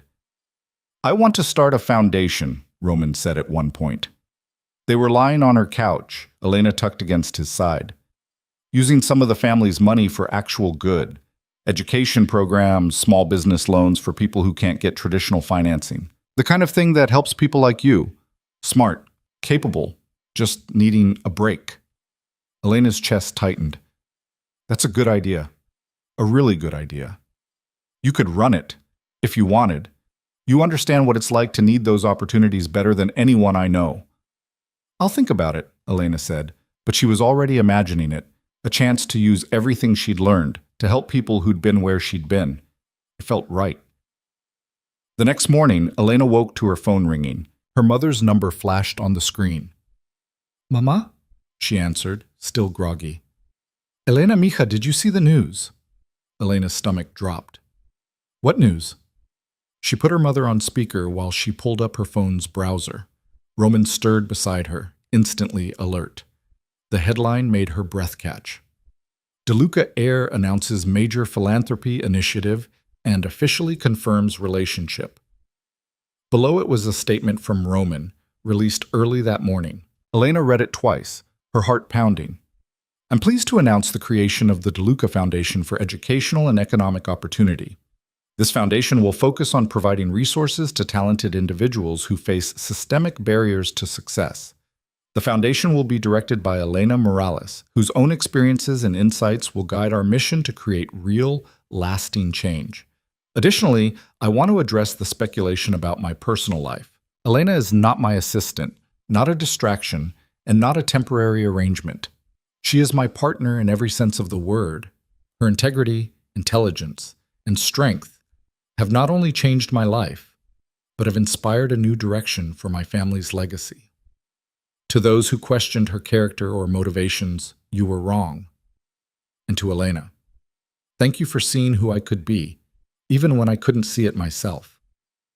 Elena stared at the screen, tears blurring her vision. You did this without asking me, she said, but there was no anger in her voice. I did, Roman admitted. He was sitting up now, watching her carefully. And I'll apologize if you want me to, but I wanted the world to know. No more hiding, no more pretending it's anything other than what it is. Which is? Real, permanent, the rest of my life if you'll have me. Elena launched herself at him, kissing him hard enough to make him laugh. When she pulled back, she was grinning through tears. You're impossible, she said. Is that a yes to running the foundation? It's a yes to everything. Her mother was still on the phone, and Elena could hear her crying. Mija, I'm so proud of you. Mama, no, let me say this. You took a chance, and look where it brought you. Not just this man, not just this money, but the chance to help other people the way you wished someone had helped us. Elena's throat tightened. I love you, Mama. I love you too, Mija. Now go. You have work to do. The next few months were a whirlwind. Elena officially resigned as Roman's assistant and took over the foundation, throwing herself into the work with an intensity that surprised even her. She hired staff, established programs, and started reaching out to schools and community organizations. The response was overwhelming. People who'd faced the same struggles she had, poverty, lack of access, systemic barriers, now had a place to turn. Scholarships were awarded, small businesses were funded, and slowly but surely the foundation became exactly what Roman had envisioned, a way to use the family's resources for genuine good. Dante never apologized, but he stopped actively interfering. Lucia told Elena privately that he'd been forced to accept that Roman wasn't going to bend, and that fighting a battle he'd already lost was pointless. He's a stubborn old man, Lucia said, but he's not stupid. He knows when to retreat. Elena and Roman found an apartment in Brooklyn. Not the obvious choice for a DeLuca, but exactly what they wanted. It had exposed brick and big windows and enough space for both of them to work from home when needed. Elena insisted on paying half the rent, using money she'd saved from her increased salary, and Roman didn't argue. They fought sometimes, about money, about boundaries, about Roman's tendency to make plans without consulting her. But they worked through it, learning each other's edges and soft spots, figuring out how to build something together. 6 months after the board meeting, they hosted a celebration for the foundation's first major milestone, 25 students receiving full scholarships, 15 small businesses receiving startup funding, and partnerships with 12 community organizations across the city. The event was held at a hotel in Manhattan, elegant but not ostentatious. Elena's mother came, wearing a dress Elena had bought her and crying every 5 minutes from pride. Lucia came too, surveying the room with her sharp eyes and giving Elena a rare nod of approval. You've done well, the older woman said. Both of you. Thank you, Elena said. That means more than you know. I know exactly what it means. Lucia's expression softened slightly. Roman is a better man because of you. Don't let him forget that. I won't. Later that evening, after the speeches and celebrations, Elena found Roman on the balcony overlooking the city. He was alone, his tie loosened and his jacket discarded, looking out at the lights of Manhattan. Hey, she said, coming to stand beside him. Hey yourself. He pulled her close, his arm around her waist. Hell of a night. Hell of a 6 months. Yeah. He was quiet for a moment. Do you ever regret it? That day in my office when I pulled you into all this? Elena thought about it, really thought about it. The fear, the chaos, the media scrutiny, the threats, but also the growth, the love, the chance to build something meaningful. No, she said finally. I don't regret it. Do you? Not for a second. He turned to face her fully. I had a whole speech planned for tonight, something eloquent about what you mean to me, what we've built together. But standing here looking at you, all I can think is that you saved me. I didn't, you did. From becoming exactly what my family expected. From choosing power over people, control over connection. You gave me a reason to be better, and then you gave me the tools to actually do it. He reached into his pocket and pulled out a small velvet box. Elena's breath caught. This isn't how I planned this, Roman said, his voice unsteady. I was going to wait, pick the perfect moment, make it romantic. But I realized something tonight. Every moment with you is the right moment. He opened the box, revealing a ring that was beautiful but not ostentatious, elegant, simple, exactly her style. Elena Morales, will you marry me? Not for strategy, not for appearances, but because I love you and I want to spend the rest of my life building something real with you? Elena's vision blurred with tears. Yes, 1,000 times yes. He slipped the ring on her finger, and she kissed him while the city glittered below them, a witness to a promise that had started as a lie and become the truest thing in both their lives. When they pulled apart, both of them were crying. Real tears, messy and honest and human. We're going to have to tell your family, Elena said, laughing through tears. Let them find out on page 6, Roman said. I'm done caring what they think. But of course they told them properly. Lucia first, who smiled and said she'd been expecting this for months. Then Roman's siblings, who were surprised but genuinely happy. Even Dante, approached carefully at a family dinner, managed a stiff congratulation that might have been sincere. The wedding was 6 months later, small and intimate. Elena wore a dress she'd picked out herself. Simple, elegant, nothing like what Vivian would have chosen. Roman cried when she walked down the aisle, and Elena cried when he said his vows. And both of them laughed at the absurdity of it all. They'd started with a desperate kiss and a necessary lie.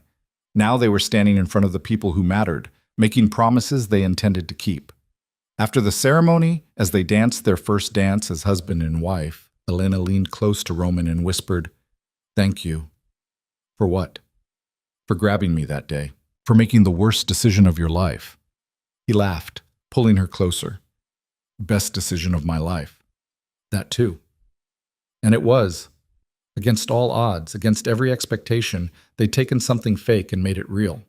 They'd survived family politics and media scrutiny and their own fears and insecurities. They'd built something together, a foundation, a life, a love that was messy and complicated and entirely their own. Years later, when people asked how they met, Elena and Roman would share a look and smile. It's a long story, Elena would say. Started with a lie, Roman would add. Ended with the truth, Elena would finish. And that truth was this. Sometimes the most beautiful things grow from the most chaotic beginnings. Sometimes what looks like a mistake is actually fate disguised as chaos. Sometimes choosing yourself and choosing love is the bravest thing you can do.